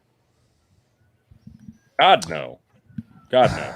Nothing is secure. Like, people can open a fucking piece of paper, open a fucking box, and pencil in something and say, "Oh yeah, he counted this vote. That's for that person." Nothing's going to be secure No. from My now argu- until yeah, the dawn no of such time. thing. My If argument's you- the same. everything's Is everything we're doing right now is garbage. Everything, like, so why not look at it? Like, Jesus, like, some of these sirens going off. Who's like got crazy. sirens? Whose sirens are going No. off? It ain't me. It's not Might me. be me. Oh, hang on. Good old Topeka, Kansas. Am I Yeah, right? it ain't me. Yeah, Topeka. But no, Grow the Farm Up even brings it up. Guys, if you vote by online or even if you vote by mail, you're asking for a Republican primary ticket. And now the Republican Party has a mailing list that they are going to inundate you with day in, day out. And God forbid they can ever derive who you actually vote for. And Is that can any either be different than the used- scam colors you currently have? Like, your yes, data's already because- sold all over online. I get 50 fucking phone calls a day telling me I won shit that I didn't, and I own cars that I don't, and the warranties are up on them. Like, I had a fucking scammer call my mother the other day, supposedly from Social Security, and make her fucking cry. Like, Jesus Christ, it's no goddamn different. So if you're afraid of getting, inundated with snail mail or crazy shit like that, that's a silly thing to be afraid of. The real fear, I think you've made the point of, there's some personal data. Sure.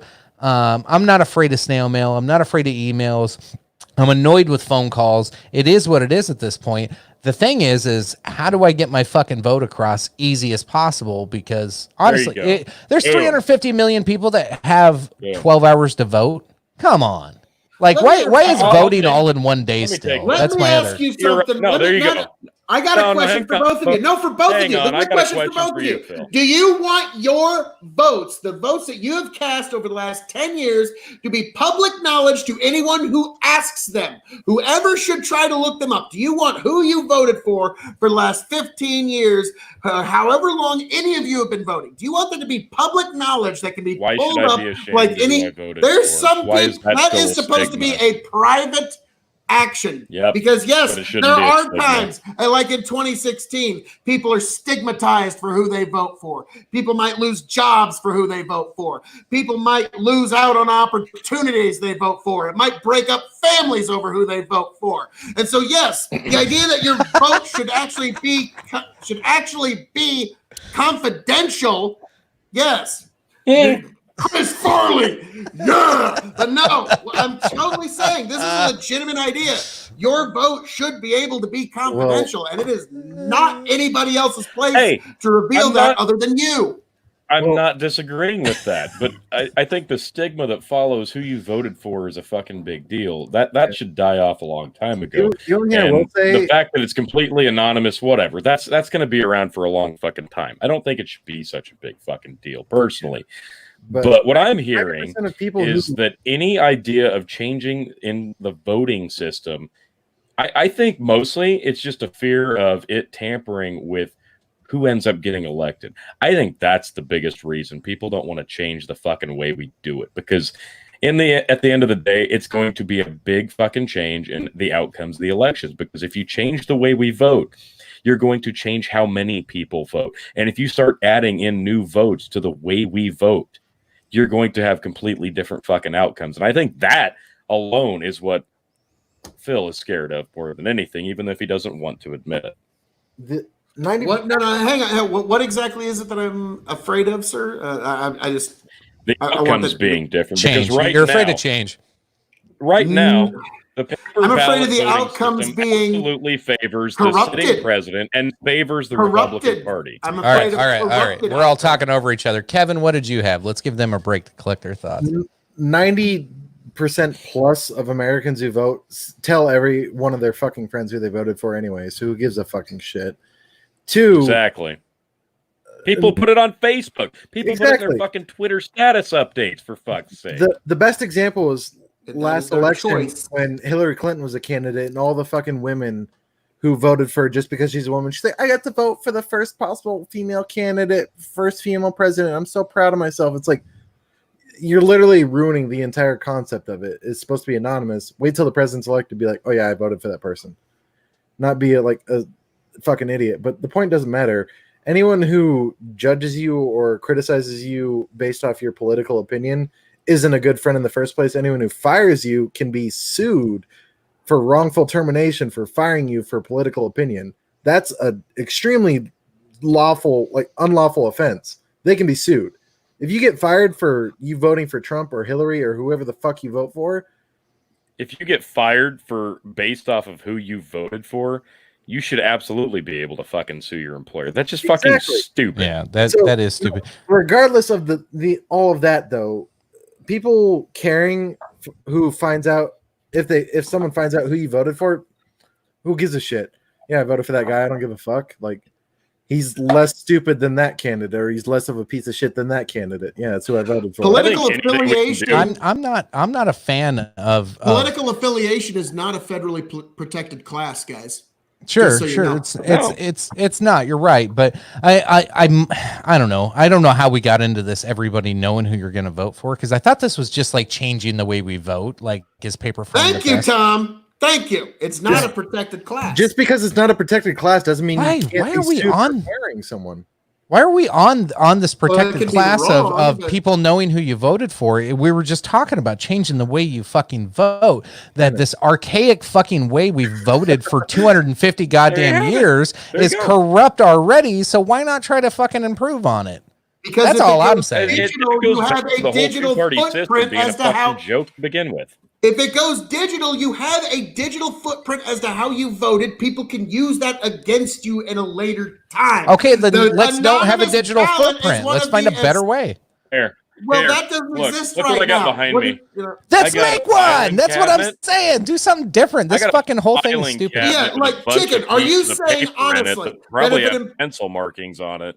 if some TDS suffering employer that just hated Trump to his very fucking core found out he had 10 or 15 employees that voted for Trump, that some bitch wouldn't do everything he could to try and make their life fucking hell? Are you saying that that could never fucking No, that happen? would happen. I never said that at all. Exactly. It would And so happen, but that's that- why the anonymous ballot is essential. And when you digitize It is you essential. take that Anonymous ballots are essential. I agree. But Jesus, like that's not what the original topic was. I don't know how it turned to No, that. it's Like not even close. because we this is a flipped it. pressing topic of the day. So it No, can- cut away that. That's not what we were originally talking about. We were talking about our current voting standards and like okay, so yeah, and I'm we telling mentioned you why it would be bad to change this to digital right now. And so that's why. changing from So a when? paper ballot to anything else. Anything. There you go. It's a No, bad idea. there you As go. it There you stands go. right now There you go. today, no, there is no less corruptible technology. So you, the guy who lectured me on liking an 80-year-old man with 120-year-old ideas, likes voting 250-year-old ways. I like voting in the way that allows for the least possible corruption and the least possible fraud. Yes, I absolutely love that. That is the best way that you could The possibly least vote. possible fraud. We hear about fucking fraud every fucking 4 years. Yes, there will Exactly. always there is always going to be fraud, just like there is always going to be evil in this world. But when you have individualized paper ballots, that is the least amount of fraud possible. So I get the argument against voting digitally. I totally get it. And I'm not even arguing against it. I'm just telling you, in my opinion, I think there has to be another way. And to simply say, well, it's worked so well for so long, why change it now? I think that's just fucking asinine. I'm sorry. You can't tell me that we don't have enough minds in this country to sit around and go, you know, we might be able to come up with a new system at some point. Or are we just going to pretend that this is the only fucking way we can do it? Because I think that's just fucking nonsense. Dakota, I'm not saying call an 800 number. I'm not saying use an application on your phone. I'm not even saying have it be available digitally so that they can track your information and track you and tell and expose who you voted for. I'm just saying there has to be another fucking way. Yes, there is, but the technology as it stands right now today is not available at the level we would need it in order to ensure that there is no corruption in our elections. It does not We're exist. on the verge We might get there, of rocket maybe packs someday. and sex robots, dude. We can't come up with a better way to vote. Yes. Now I want to know, Chicken, pull up Dakota's question back up. I know. Pull that one back up onto the screen. No, you ain't getting away that easy, Dakota. I don't want people to know who I'm voting for, but I'll openly voice my opinion on it on my YouTube channel and Facebook. What? Yes, Dakota, because every single person in all of American society is exactly like me. They all have the exact same comfort level with they would be better if they were. If you had a boss that would fire you based on the way you voted, you would vote for the person your boss told you to. Yep. That's absolutely true. That's absolutely Grow the true. farm up is absolutely fucking right there as well. But yeah, because every single person exactly like me, and they have the same level of comfort of their private affairs being disclosed to the public. No, that is one of the unique things about what makes our experience in America what it is. That should not happen, nor should it ever fucking happen. Absolute goddamn cancerous spot on society. We will lose the country. Yes. Do not put voting on a fucking application. If that's what you're getting from what I'm suggesting here, no, this is asinine. If you have to swipe from Candy Crush to your voting app, no, fuck that shit. All I'm saying is, real you can't quick, tell me there's not a better way. Right. I agree. Yeah. Real quick, I did bring in a special guest for us tonight. Got our boy Germs, Mr. Jeremy Kunert. I know you've been listening along. What are your thoughts on all of this? Because this is starting to get a little bit more heated. Where do you stand?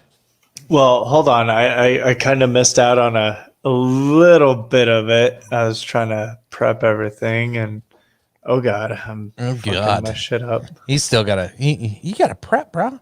I'm sorry. I'm prepped. So what's the subject we're talking about right now? Well, we're back on the voting thing. Well, we never left the voting thing. I guess we're not back on it, but is our current voting system correct? We, for whatever reason, we keep getting into the privacy piece of it, but okay, whatever. Important. Privacy is important, especially when it comes to it is, but like initial rights that we talk about all the time. Guys, I'm sorry. But first of all, I want to get to Tiffany's question. But there's a lot of American flags on the screen. Get to Tiffany's Still ain't heard the better way so far. We've shot down the app. We've shot down the vote by mail. So what's the better way? Still haven't heard that one as of yet. I got this. Now, Tiffany. Hey, I've got an old Mega Touch that they used to have in the bars. At least that has a fucking touch screen and not a goddamn number 2 pencil. I mean, Jesus Christ. So that's what I'm saying. You're not going to find the answer to this question on 4 to 5 guys on a fucking podcast in fucking Midwest, Nebraska, and South Dakota. What I'm saying is we pay a lot of the top people in the fucking government a lot of goddamn tax money to come up with innovations and solutions to problems. And nobody is working on this. Nobody is coming up with another idea or alternative. Why? Because if you change the status quo, it might change the outcome. And that's what not just the Republicans, not just the Democrats, but all of government fear is change might fuck with the status quo. Now, if I could get to Tiffany's question here, the difference being is with physical ballots, even if you do have some person studiously changing ballots, what you have is one person at most affecting maybe a few hundred votes. When you have a digital voting system, one person hacking one machine can potentially change tens of thousands of votes in a single sweep in mere seconds. And that's what I mean. I would even be happy with dropping a fucking marble in a slot at this point. Because I think writing with a fucking number 2 pencil on a piece of paper, this many years after we instituted this concept, that we're still doing this. Come on. I do apologize. Here you go. Oh, and the government. Oh, here you go. Grow the Farm Up says, oh, so the government watches how we vote for people. Of course they fucking. No shit, they watch it. But I think we just do it the full American way. Line up targets in each town, slap them up, and everyone shoots which person they want to vote for. Oh, Jesus. Bing! That's one vote for candidate B. Bing! Just like really wanted to vote for my boy TRUMP, but fuck me, I shot left, I hit Biden. Damn it! Fucking line down the center and just Democrat on left, Republican on the right, and everyone shoots which side they want. They even can walk up point blank. They just got pans hanging. You got not even pans, just paper. Just punch a hole and we'll count the holes later. Oh wow. Oh Lordy. Well, now Jeremy, I do apologize for cutting you off there, but I had to answer the questions of my adoring public. And so, what is your thoughts on all of this? How right do you think I am in regards to the righteousness of paper ballots, and how horrible are these jabronis for, wanting to implement things like computer ballots and all this? Segura thinks you suck, Phil. Well, I mean, Phil, honestly, I do agree with you in some extent. I mean, when it comes down to doing it with, the whole web and stuff like that, I mean, it's easy to, it's simple as like making your own it's like making another Facebook profile or something. And then, you can do your own thing with it. You can be like 5 different people, but be one person. And I agree with you. And also, there's people that do the scams and shit like that. I mean, there are very, very intelligent people that do know how to hack into systems, and they can deal with that. They can mess with stuff like that. And but also, my main opinion on it is, I understand that there has to be voting. Voting is an essential. It's something that needs to be done. But also, it's like in a time like this, you can't just wait on voting, but you also just can't vote. I mean, it needs to be done. So it the only way I could say that it's going to be a very unfair situation. So let's put this to vote quick. it'll be more in the 50-50 situation of right and wrong. Raise your hand, everybody involved. Raise your hand right now if you think that if we moved to any digital-based voting system at all, do you think the very first time that was implemented, Anonymous would hack it? Raise your hand. There you go. Thanks for proving my point. Exactly. I mean, exactly. No, that's what I'm saying. That's what I'm saying. I understand the fear, and it's absolutely justified because that is a very realistic, more than likely outcome. But I think that alone should not be the reason that we stick to one archaic form. That's all I'm saying. I'm more worried about the DNC and the RNC hacking it than I am Anonymous. That's there you go. I'm more worried about them just suppose they got any self-interest in that particular idea. But yeah, I'm sorry. Like, now, guys, Grow the Farm Up did point out that this coronavirus kept, before Jeremy got here, 3 of the 4 of us from not voting. So if this coronavirus is going to keep that up, you realize Phil KOE is going to decide the election for you if you don't go out and fucking vote. So June 1st. Keep that in mind. You've given Phil KOE 4 times the power. I am growing stronger. And now my vote means even more. June 1st, the courthouse opens. I can finally tag my new truck and get my new license. My wife's expired March 25th, so I got to get her in too. So there's 2. What are you fucking doing? They can do Speaking of that, I didn't know I was going to be in South Dakota this fucking long. I'm gonna be honest. This has been a while for you. Usually you bounce around after a year. Yeah. I never stay somewhere for more than 3 years, and fucking here I am. This was one of those. I'm just staying for a couple of months. Stayed for 3-4 years. They say ignorance is bliss, but you're proving us wrong, chicken. I'm gonna pop it up. I'm gonna pop it up. Hot button issue. Boom.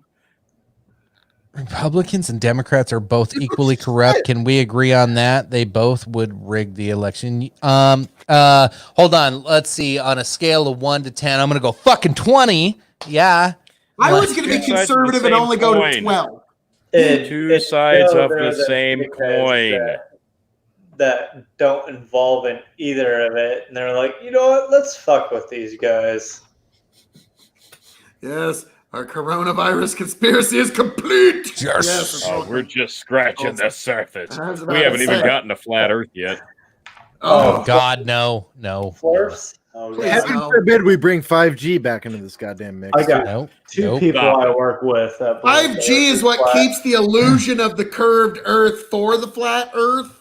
That's that's what makes it like gives like a mirror image, so it makes you think. Yeah, it's a whole thing.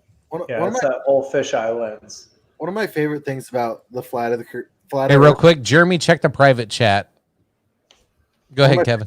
One of my favorite things about the flat Earth conspiracy is the fact that when they did a documentary, the flat earthers proved themselves wrong with a laser gyroscope. They proved themselves wrong. They're like, with this, it shouldn't. it shouldn't do this thing, and it did the thing, and they're like, oh, well, shit. Is that? It's like, yeah, no fucking. Yeah, there we go. There we go. You goddamn idiots! Of course, you're gonna prove yourself. Well, that's because any actual data and sound logic they've dismissed since the inception of this concept being brought back in the fold.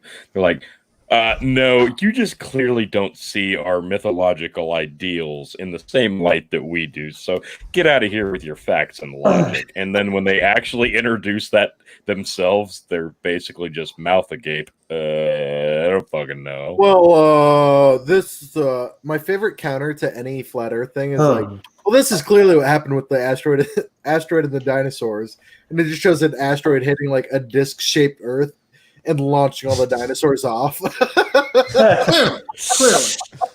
The whole flat Earth thing is fucking nuts.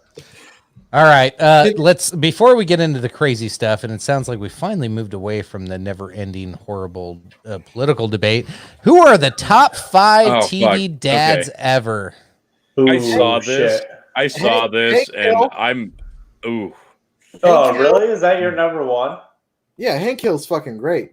He teaches Bobby all the life. He's got to be up there. Hank Hill, Not Bob number one. from Bob's Burgers. No, he can't be top 5. Yes, he is. Are you fucking kidding me? No, Al Bundy and goddamn Homer Simpson are way Can I finish my list, Tony? Can I? All right. Let's go one by one. It's already Kevin, irrelevant. hold on. Let's go one by one. Kevin, what's your top 5? Hank Hill, Bob from Bob's Burgers, then Al Bundy. Then I wouldn't put Homer as a good dad, but he like talks to his kids pretty like thoroughly when they need it. He supports them, and then wrapping it up with probably I don't even know, that one's tough, but the last 5th is probably whoever the fuck Sterling Archer's dad is. Oh God, because he created Sterling Archer. Oh, come on. Okay, see, I feel like this almost might be the introduction to a series of episodes that we're planning on doing already, because we talked a little bit amongst us about doing some top 10 lists, personal favorites, kind of. They've never been done before.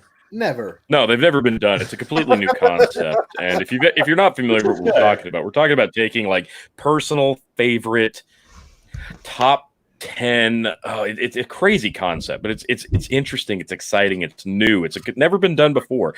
Stay here with us at some point. We're going to get into top 10 lists on movies and TV shows and stuff of the like, but I mean, obviously like Bill Cosby and Archie Bunker have to be at the top of that list because I got some popsicles for you boys, go ahead and sip on them.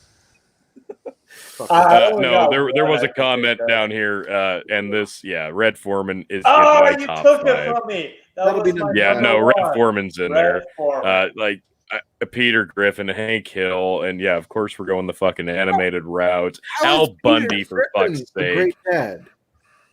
Doesn't have to be. Awesome. That's the question. Is they're the top 5 TV dads? Top. Oh, gee, if we're talking about the greatest actual fathers on television ever, No, we're talking TV dads, TV characters. No, we're on the right track. The 5 best TV dads who were actually good dads. Hey, who watched those shows? Hold on. So Not Kevin Bing gave us Crosby. 5. Was not Bing Crosby. Kevin gave us 5. Who's ready to give their 5? Fuck, man, I gotta think about it. Well, Red Foreman was my first one. Yes. So Yes. now I gotta think of my rest, because I was only gonna bring one out because I didn't even think about the other 5.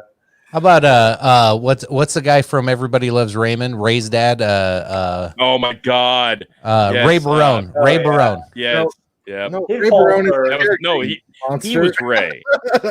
My He 2 falls dads. Oh my God. Yeah, 2 birds. Corey's dad on. Oh God. Yeah, that guy was like. That was like, okay, we've got this show that's going to appeal to kids, but can we just get a dad straight from Hallmark and just drop him in? What about Billy I'm Ray gonna- Cyrus? Wait, Hang on. what about Tim the Toolman Taylor? Come on. Oh, that's a good one. That's a good one. Guys, actually, let me raise a glass quick. and this is going to bring us full circle a little bit on some of the episodic stuff. But one of my favorites. It's probably not a super popular show, but King of Queens, Jerry Stiller, not Jerry Stiller on Seinfeld, but Jerry Stiller passed away this week. He was on King of Queens. He was a fucking hilarious dude on that show, as well as Seinfeld. Not on anybody's death pool. Hilarious in a lot of films. You know why he wasn't on my death pool? Because I thought that dude died several years ago. Holy shit! Mandela effect. Mandela effect, guys. Yeah, I gotta give you that right now. But nah, Jerry Stiller. Yeah, I'll raise my glass to Jerry Stiller. Jerry. Oh yeah. You provided many great laughs to many great people across many great years, and you left this world better than you found it. So we will, Festivus for the rest of us. We raise our glass to you, sir. Yes. Oh, yes. And then we always have the hater in the group. How dare you talk about good dads? How dare you? How dare you? Good dads, like how, things of the past, whatever. The people that hate, I think they just have daddy issues. Shouting, calling her out there, calling her out. How about Roseanne? Dan Connor? Oh yeah, dude, Dan. John Goodman. John Goodman did a good job. That shit was fucked when they finally, like, the end of the original Roseanne, when they revealed it was like all a dream, and the fact that he was an abusive father. I was like, what the fuck? Like, where did that come from? You guys like had this great show, and then like left field just comes and just whacks you like right upside the fucking head for a home run. They're like, there you go. Abusive father. Dude, that was out there. No, that fucking the original Roseanne finale was a fucking pile of steaming shit. Right? Hold on. I like that. Clearly, this isn't the couch auction. I must be in the wrong place. Yes. Afraid not, sir. But welcome. Yes. Where we talk about nonsense. And then their attempt at bringing back Roseanne was a steaming pile of shit. No, it was good till they killed her off. No. Yeah, they got rid of Roseanne. They got rid of the character for the show. It was fine. That's kind of what made it a steaming pile of shit. No, they Chris Benoit Roseanne from the show Roseanne. Ooh. So it's like having the dog and chicken show, and then just like me and Tony just disappear. Aren't on it. Yeah, we're just not on it. Look at like dog and chicken. Saturday. Murder suicide of their family, so they're never going to be mentioned again. So long as we don't lose the main star of the dog and chicken show, I think all will be well. Fuck. Deadpool, Harley Quinn, best parents. What the fuck? Okay, now we're getting fantasy mom and dad. Okay, so clearly we need to incorporate top 10. We have to put up guardrails here. I'd say worst TV movie dad would probably have to go to Thanos. What do you mean? Sacrificing my own daughter isn't good. I'd say that puts you up there, man. That's worst TV dad. I'm jumping this in the comments, but everybody watching right now, we're looking for new ideas and new stuff to discuss on the episodics, on the top 10 list stuff. If you've got an idea, I think this is a great one. Stuff in this same wheelhouse. Top 5, top 10, best sitcom dads, best sitcom moms, best movie dads, so on and so forth. We're talking about doing personal favorite horror movies, comedies, dramas, so on and so forth. Bring them on. We would love nothing more than to have some interaction with the fan base and the people watching and listen to what you would like to hear us talk about. This is your chance to give us some notes, give us some thoughts, give us some ideas. So by all means, send us comments right now or send us comments in the messenger, however you want to do it. But definitely give us some fucking ideas. We love to hear it. You've been doing really great tonight, and we absolutely appreciate all the interactivity we've gotten on tonight's show. Yeah. Yes, please do. Please do. Bring more on. What I'll supplement to your top 5 TV dads thing is top 5 actually good dads, not just top 5 comedic dads in a show. I see 2, 3. I see 4. There's 4 really badass dads right here on the screen. How about that? What up, brothers? I would go ahead and tone that down a few notches. What are you trying to say, Kevin? What are you trying to say, Kevin? Kid. Kevin's got a robot kid on the way. Don't make me come beat some ginger ass. You better grow a little, chicken. Oh, hey, we got a good idea right here. Boom. Well, we know sex robots is in there. Don't know where it lies, but it's in the top 10. Again, everybody watching. Tentacle porn. Tentacle porn, dude, that was amazing. Now, Jordan McGrath. Comfortable. I'll fuck with some tentacle porn all day. Wait. Sex robots is off limits, but you'll talk about get out of the shot. All right. Let's move on. Let's save that for the end of the show. What about now, Jordan McGrath? You did top 5 dads. What about top 5 daddies? Well, like Chicken said, Daddies. well, you're looking at him right here on the Dog and Chicken Show. The top With the 5. exception of Kevin. He ain't a daddy yet. Well, I mean, Well, except for the robot babies. But and some. I was about to say robot. Don't discriminate, sir. So, don't Jeremy, I robot think your shame. mic. I still think your mic's not hooked up right, bud. Hey, chicken, I have 2 friends for you to meet. Aw, I like them both. Oh, he wants to finger you twice. I bet they like me. Lovely. They'll fist So your yes, let us know any kind of top 10s, Hey. folks. I got some pretty great ideas to come down the pike. What about Hey, Jeremy, we can hear you, but I'm pretty sure your microphone's coming We've through ruined- your computer and not your Miss actual Ford? microphone. I appreciate it. Miss Ford, I appreciate it. We all your daddies. Thank you, Miss. Thank you, Miss. Welcome Miss back, Ford, Amanda. we Haven't appreciate seen you in you a couple figured out a way to ruin tentacles for Kevin. That is unto itself. That is unto itself. Why do we need to do this? Why is it? Why are we attacking me? It's not attacking. You being all my uncomfortable daddies. makes people want to watch. It was more of you being upset about or displeased with the end of last week's episode that we're. Oh, shit, So is this better? People love that You guys shit. hear Kevin, you make it too Hey, yeah. fun. I'm sorry. No, this is Sweet. why. This is why. Perfect. Because it's funny. We're I having really a high like five. her. She's Thank an you. awesome lady. Thank you, Miss Yeah, we Ford, need to for get her on the gracing us show. with your presence. This shit's funny. Yeah, she needs to come on and be a guest. Just called her old. Just come on with Kevin. Called her Miss We'll Ford. mediate the conversation. It'll be funny. Make fun of Kevin the whole Come time. on, No, Eileen. no, Kevin's like, no, Nah, you don't want to trust do me. that. Ladies like it when you call them Miss. I They mean- don't like it when they call them Ms. or ma'am. Holy shit, they don't like that. don't do the man. I say man. Yeah, they a don't lot. like that I shit. need to watch that. Yeah, What the shit balls? I'm sure Kevin has Why is it kids. I me? mean, how many crusty socks you have under that bed?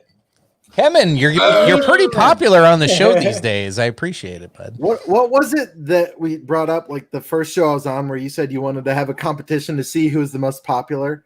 Yeah, I we're think talking I'm gonna about. win that belt. Yeah, well, I don't know. I don't know. With your just like, it's just your kind of. That was definitely Tony that wrote that one. Yeah, God damn it, Tony. your dogged stick-to-itiveness and just you're like, quit making fun of me. I think that's just kind of made you endearing. I'm not saying quit making fun of me. I'm just saying I'm gonna fuck you up. I'm worried over here in Nebraska. With his ginger mutants. Listen here, Primo. All right. What do you want? That's a good insult. Hang on. Kevin's got one of those awesome short jokes up his sleeve. Him and Tom Segura have got all those hot button fucking issue. Hang on. Let me things look to up a talk comedian. All about those here. clever Let's jokes hear what they made Kevin on their has own. to say. Hang on. No. Kevin, Let let's me hear look up that a short comedian joke I can. you've got up your sleeve. I'm sure it's gonna be real topical. No. Let me look up a comedian I can steal this from real quick. Okay. Allegedly. That's your friend on these podcasts. Okay, let's get back into a little bit more of a serious note. This episode was titled "The New Normal" for a reason. Jesus, There's nothing fucking normal about this. No, we can wrap up with some more of the funny comments. Let's keep the comments coming. We'll come back to you. Come back to you on there. A lot of what we talked about tonight, we went around about what's going on in the news, whether it be political news or COVID news, all the random shit going on all over the world, all over the US especially. How should you react, and what's our government's purpose, right? Like what should our government do for us right now? Are they here to serve us or to protect us, and what the meanings of those are? I think we had a lot of good discussion around a lot of those, and I think when I titled this this live stream a few days ago, like I was in a state of mind, and there's a couple things. I had a nostalgia moment because this is, I think, our 21st or 22nd COVID Chronicle episode, if you count the Benoit kind of first half of that one. But like we've had a lot of nuance, a lot of good stuff, and a lot of a lot of surprising moments in here, honestly, of some good stuff. So I do want to take us back. So those of you that may or may have not been here in the past, there's some classic moments I'm going to show you real quick. That I as I'm going back and I'm making all the audio versions and I'm putting it all on Spotify, so you can like follow back of how this all started and follow it from early March all the way to today. These I don't know, these clips here, I picked out 3 clips that just made me giggle. Perhaps you could say I'm a bit more concerned about it now than I might have been, let's say, 3-4 hours ago. I don't know if there's any visual cues of that, but yes. What are you wearing? I got my containment suit on. Had to run to York, get some beer, and can never be too safe, right? He's got something. What is that? What is that, dude? It's a plague doctor mask. Can you hear me good?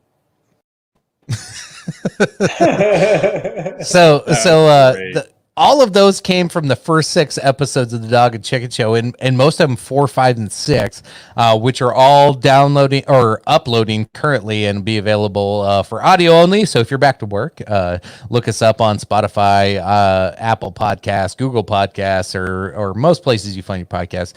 You can hear the audio versions of all those. We're uploading from the start and giving you a little prelude to it of like what was going on. Like, how many cases did we have at that time? Like, was it crazy? Was it like, were we blowing shit out of proportion? But I don't know. Like, I'm listening back and, the nostalgia between it. But that's why I was like, this new normal thing. I concluded as I was listening to those first 4 before I uploaded them the other day. We're creating our new normal. And I don't think any of us realize it. What we accept from our government, what we accept from our politicians, what we accept just from the media, from the news, like every one of us, and we've seen it with the lady in Texas. We've seen it with anybody who's standing up for their right to run their business and do anything they want to do. We are creating our new normal, allegedly. I'm not stealing anything. So Chicken just cut out for anyone, or is that just me? But no, we are creating our new normal. What's your new normal going to look like? And unfortunately, we're seeing where we sit today as a country, as a society, across the nation. It's different everywhere you look, whether you live in California, New York, Florida, Nebraska. Everybody's normal looks different right now. And that scares the living shit out of me. And I think like we need to have some kind of conversation to come together of what is the actual new normal, because CNN's going to paint one, Fox News is going to paint one, everybody's going to paint one. But the people need to decide what the new normal is. And so I think that's why the COVID Chronicles will continue. These conversations must continue because we need to be aligned as a people. What does this look like to you? And these conversations in the chat room and all that, it's got to continue. So as much as I want to end the COVID Chronicles, and as much as Tony's like, man, I can't do this because my wife's going to fucking kill me, we're fucking doing them. Yep. We push forward for you.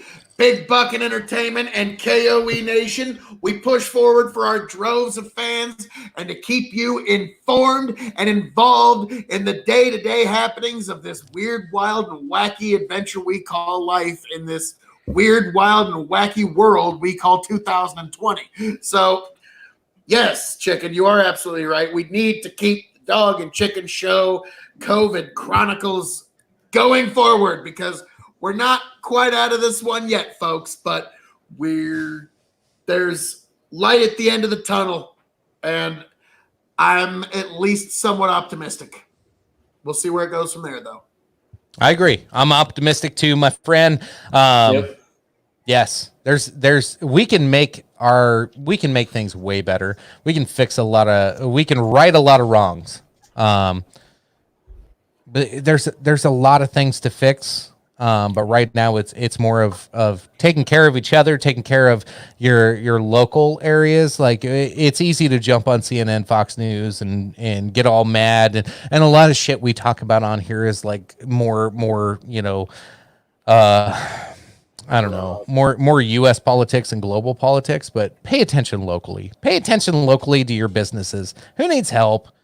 Look at your neighbors. Who needs help? I think that we've stated that several times in the past, but I think that's more important now than ever because, as $1,200 in 10 weeks, I have proud neighbors. I got a neighbor over this way and one across the street.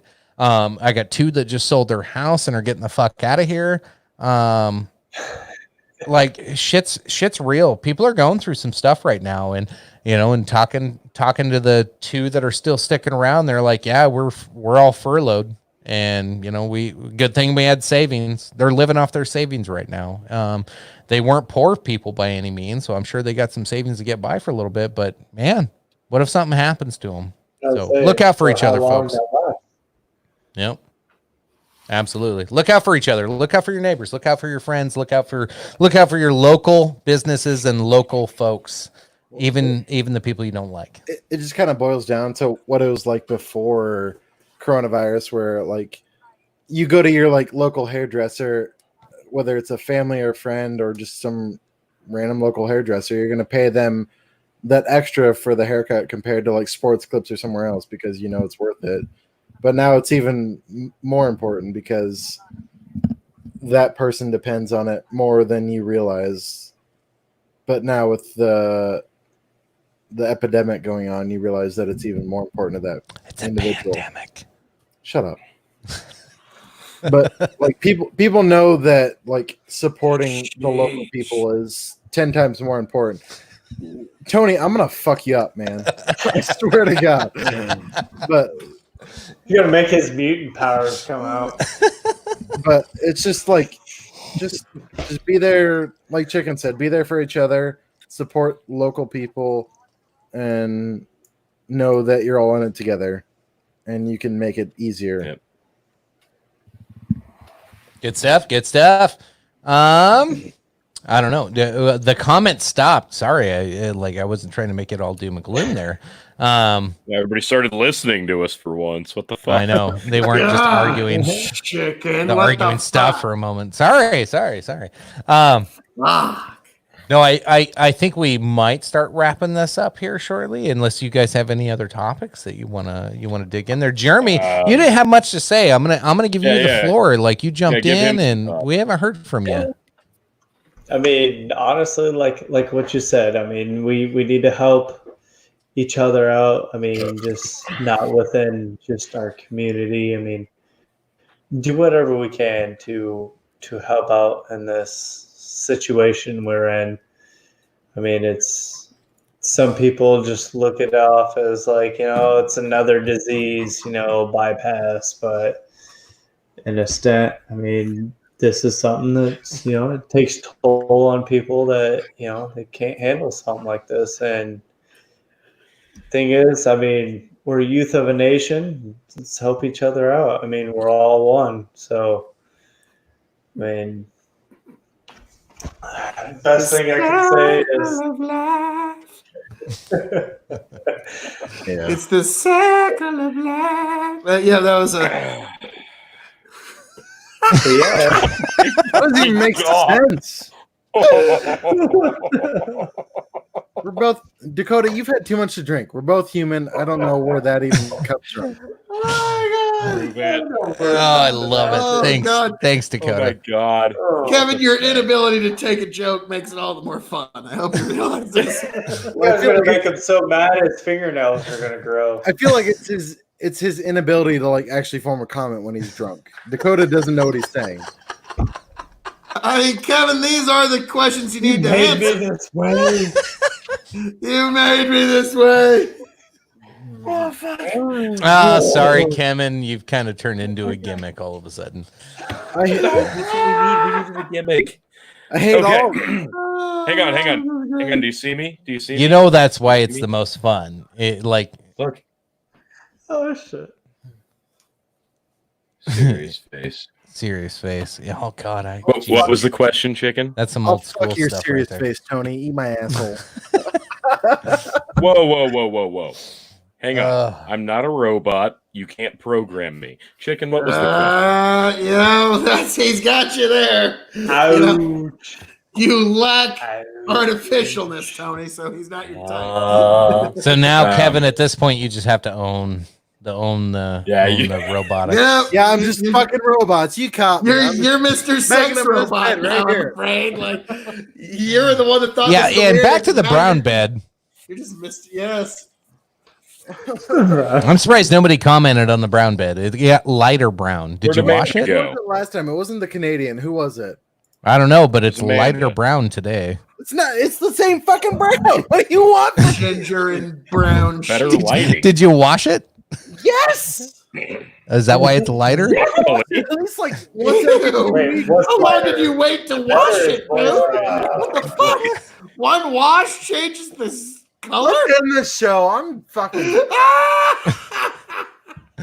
Waiting for the robot sex tramp stamp picks next week. Yes, we can do We're, this. Thank okay, you. hang on. Before Thank you, wait. McGrath. Weren't This is weren't awesome. we trying to get like sentimental just a second ago? I tried to make it serious there for a minute. Yeah, Okay, we were all no, getting bring it back. kumbaya, and Tony, you bring Bring that it back. shit Hard right luster. back. Hang on. I'm casting. I'm reeling in. That's Okay, not hit me. short. Hit me. I'm ready. Did you catch anybody? He caught I don't a know. hit. I'm waiting for you to. I'm reeling it in. What are you I'm fishing waiting. for? What are you fishing for? Seriousness? You I'm- want to I'm- wrap this I'm- up? Is that what you're trying to do? No, I'm just waiting for you to go full screen so I can stop reeling. Oh, okay. Boom. Done. Thanks. Oh, hey, I caught it there.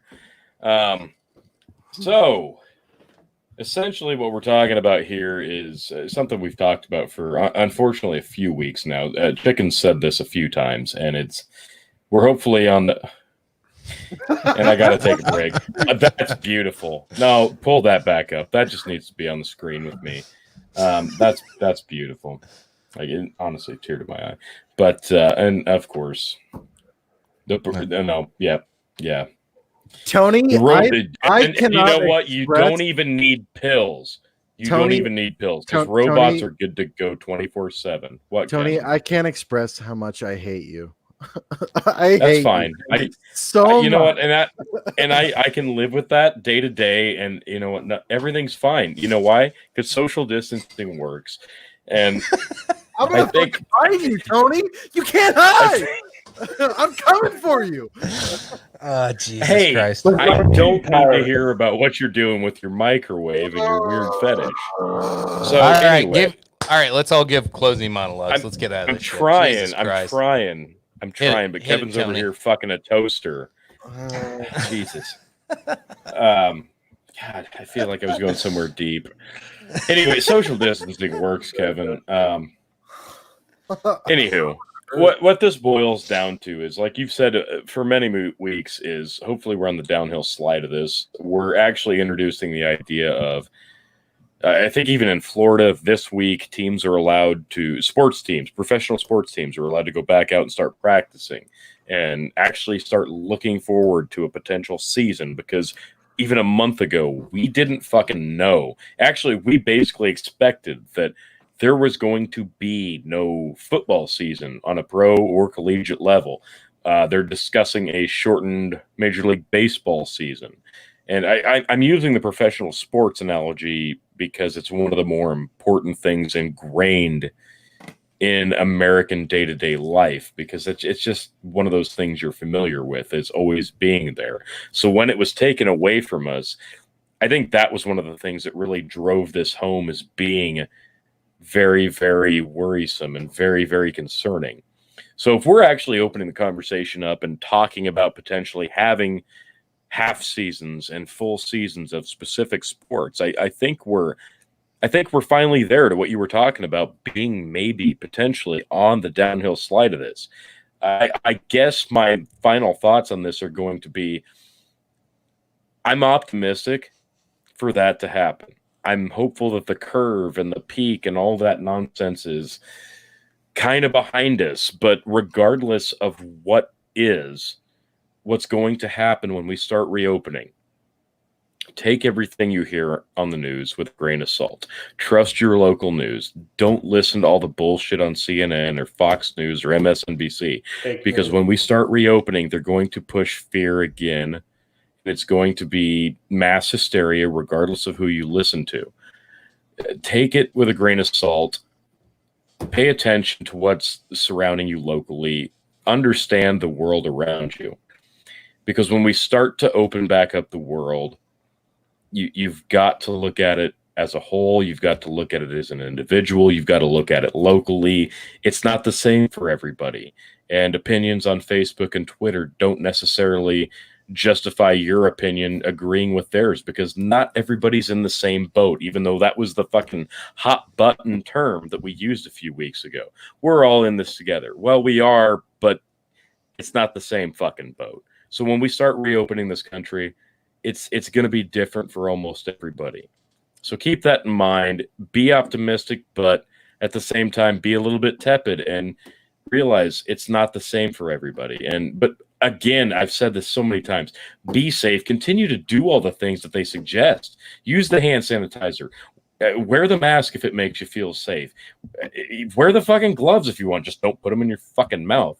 And for God's sakes, wash your goddamn hands. Wash your goddamn hands. Some great advice there. Yeah. Kevin, before I give you the floor. What the fuck?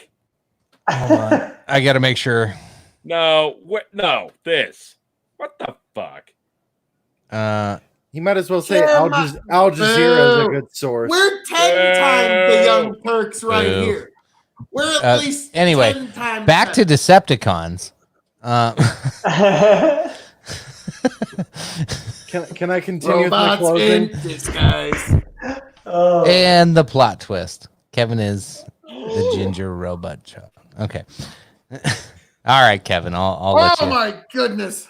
I won't pop any more up. You're clear for the rest of the night, Kevin. Close us out, buddy. I know we picked on you quite a bit tonight, but you're a big boy. You can deal with it. You're fucking twice the size of all of us. So you're twice the size. I'll just say, similar to what Tony said. Don't fucking deal with CNN. Don't deal with any of that. Local news is usually a better source, or like Phil would always say, come to the fucking Dog and Chicken Show or the Phil KOE Nation. Come to us, because we usually research everything. We look at everything with a grain of fucking salt, because all of us here are probably conspiracy theorists at heart. So we don't like to take anything for what it is at face value. But just be people, treat each other with respect, wear gloves, wear fucking masks if it suits you. Use hand sanitizer, don't touch old people, and just care for each other as human beings. That's about it. So don't be Joe Biden. Don't be Joe Biden. If you go and sniff someone's fucking hair, get the fuck away from me. Good ginger hair. Oh yeah. Vote for me, Sleepy Joe. Oh my. Yeah, shit's getting out of When hand. I was a kid, I used to have the African American boy rub lotion on my skin. Oh shit. Jeremy, you're up, buddy. Well, everyone, be safe. Know your distance. Sanitize. do what you can to Condoms. That too. I mean, I never thought about using those as gloves. But no, seriously, I mean, it's, this is something that has its, it could have its ups, it could have its downs, but I mean, it's a flu. Honestly, I think it might be something that will stick. I mean, I look at it as it's going to be something that's going to stick around us for a long time, and let's just do what we can to wipe it out. I mean, let's extinct this motherfucker. I mean, just try to get rid of it. Let's do what we can. Love it. Phil? I really don't know. That is a very good question, Miss Ford. Depends on how much of a skanky robot you're dealing with. But where's it been? That's the same thing. I hooked up to where my has dryer. it been? Ew. It's been on that brown bed. You better wrap it up. No. Just look at that brown bed. Ew. Oh, Ew. poor Kevin. All right. Yep. Kevin just said, fuck it. Yep. I don't blame him. Was that socks? Get a computer virus through the robot? That's just awful. My God, could you imagine? Got a computer virus. But now, well, Chicken, you need me to round this bad boy out for you, sir?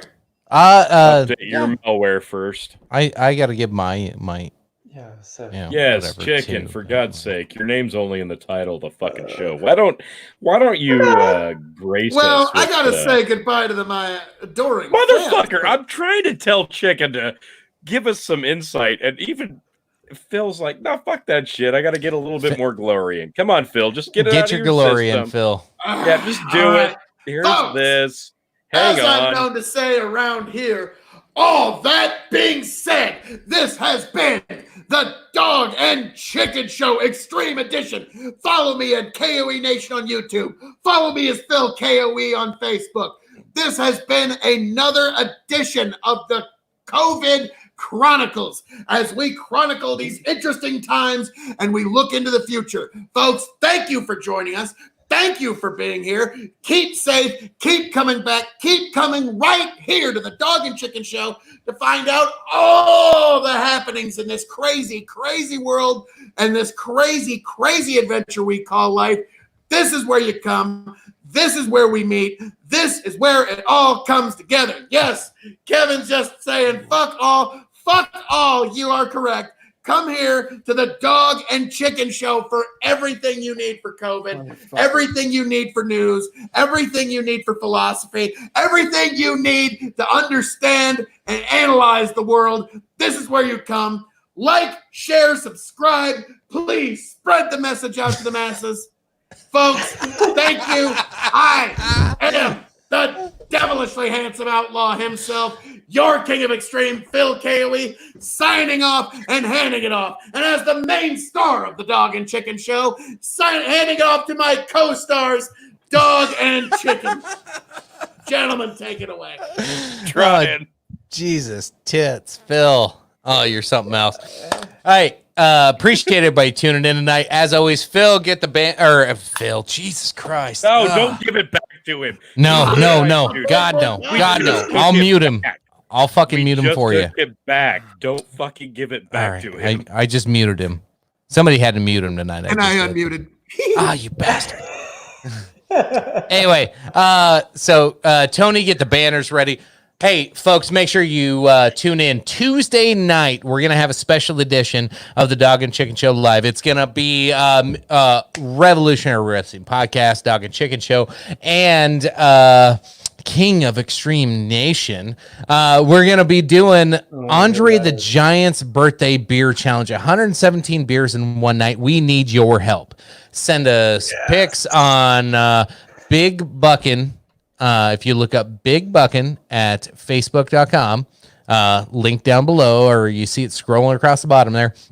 check us out there, like our page, jump in, accept the invite or whatever. I will post a reminder for the live stream to where you can join us just like you did tonight.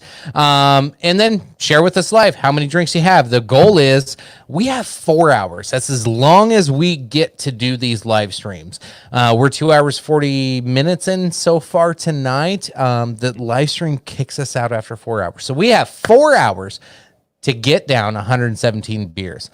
I can put 6 people on the screen. So we will have 4 main guests, and I will leave 2 slots open for anybody who wants to live stream with us and drink a beer with us and join the show for 5-10 minutes.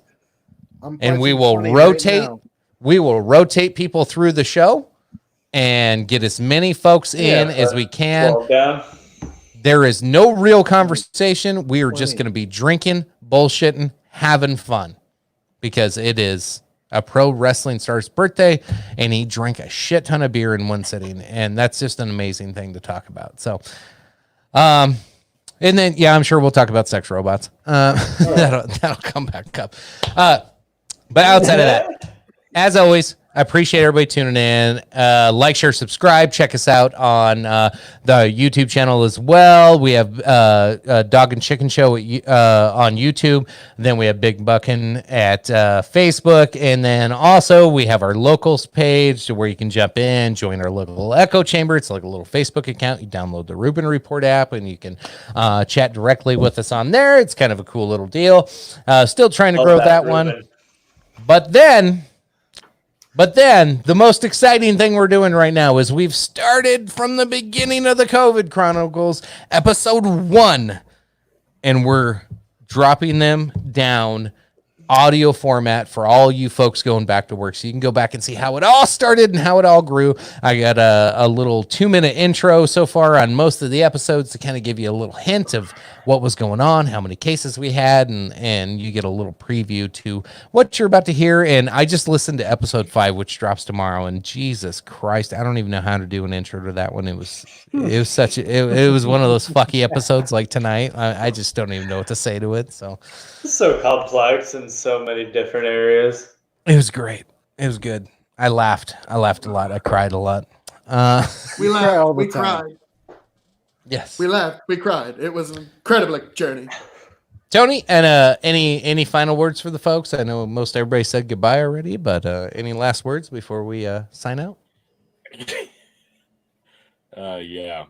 I guess, again, my final thoughts would be, first and foremost, holy shit, we're 2 hours and 45 minutes into this fucking thing. I think we've had some of the best viewership we've had doing these lives tonight. I thank you again for everybody still with us who's stuck with us through this entire excursion into the live foray of podcast. Yes, Jeremy, sober guys can join. Drink some water with us. Yes. I don't care. No, they can't. Yes. Fuck Kevin, Fuck just you. because you're fucking Fuck a you, sex Kevin. robot, but that has nothing to do with Tony, this. I'm gonna fucking end you. Kevin, you're gonna do fucking nothing. You're a ginger. You have no soul. Yes, I'm sure. Nothing. Shut the fuck up. I will find you. Anyway, You'll do so fucking nothing. Conor McGregor. You'll do fucking Anyway. nothing. God damn it! Didn't you just All send right. this out to me? Let's wrap it up. All right. Come on, Again, co-stars. I thank- need you to wrap this up. Yeah, Here, Jesus, hang on. Let Tony, me come fucking on. handle this. Yeah, there we go. Anyway, there. Got it taken care of. God, I love having power. So, again, Tuesday, 19th, join us. Send pictures, send videos, have a beer. Let us know. Give it to us. It's an important date. Doesn't matter. It's going to be fun. Be part of the show. It's going to be great. Let us know what topics you want us to cover in the future. Let us know what you think we should talk about for top 10 lists. Let us know what you think we should talk about for the COVID bullshit. Anything. We would love to hear your input. It was fucking phenomenal tonight. Stick with it. Don't let it drop off. Don't let it die. This was awesome. Thank you so much. Stick with us. Thank you again. Let's all cheers. Have a drink together as we sign out, all of us, for the night. Trying to get to center screen if we can. I know it's complicated. Cheers, folks. I just finished mine, so it's like It's okay. It's all right. It's all right. As always, thanks for tuning in, and look forward to seeing y'all on the next live edition. Keep tuned in and be ready for some alerts. As always, appreciate you.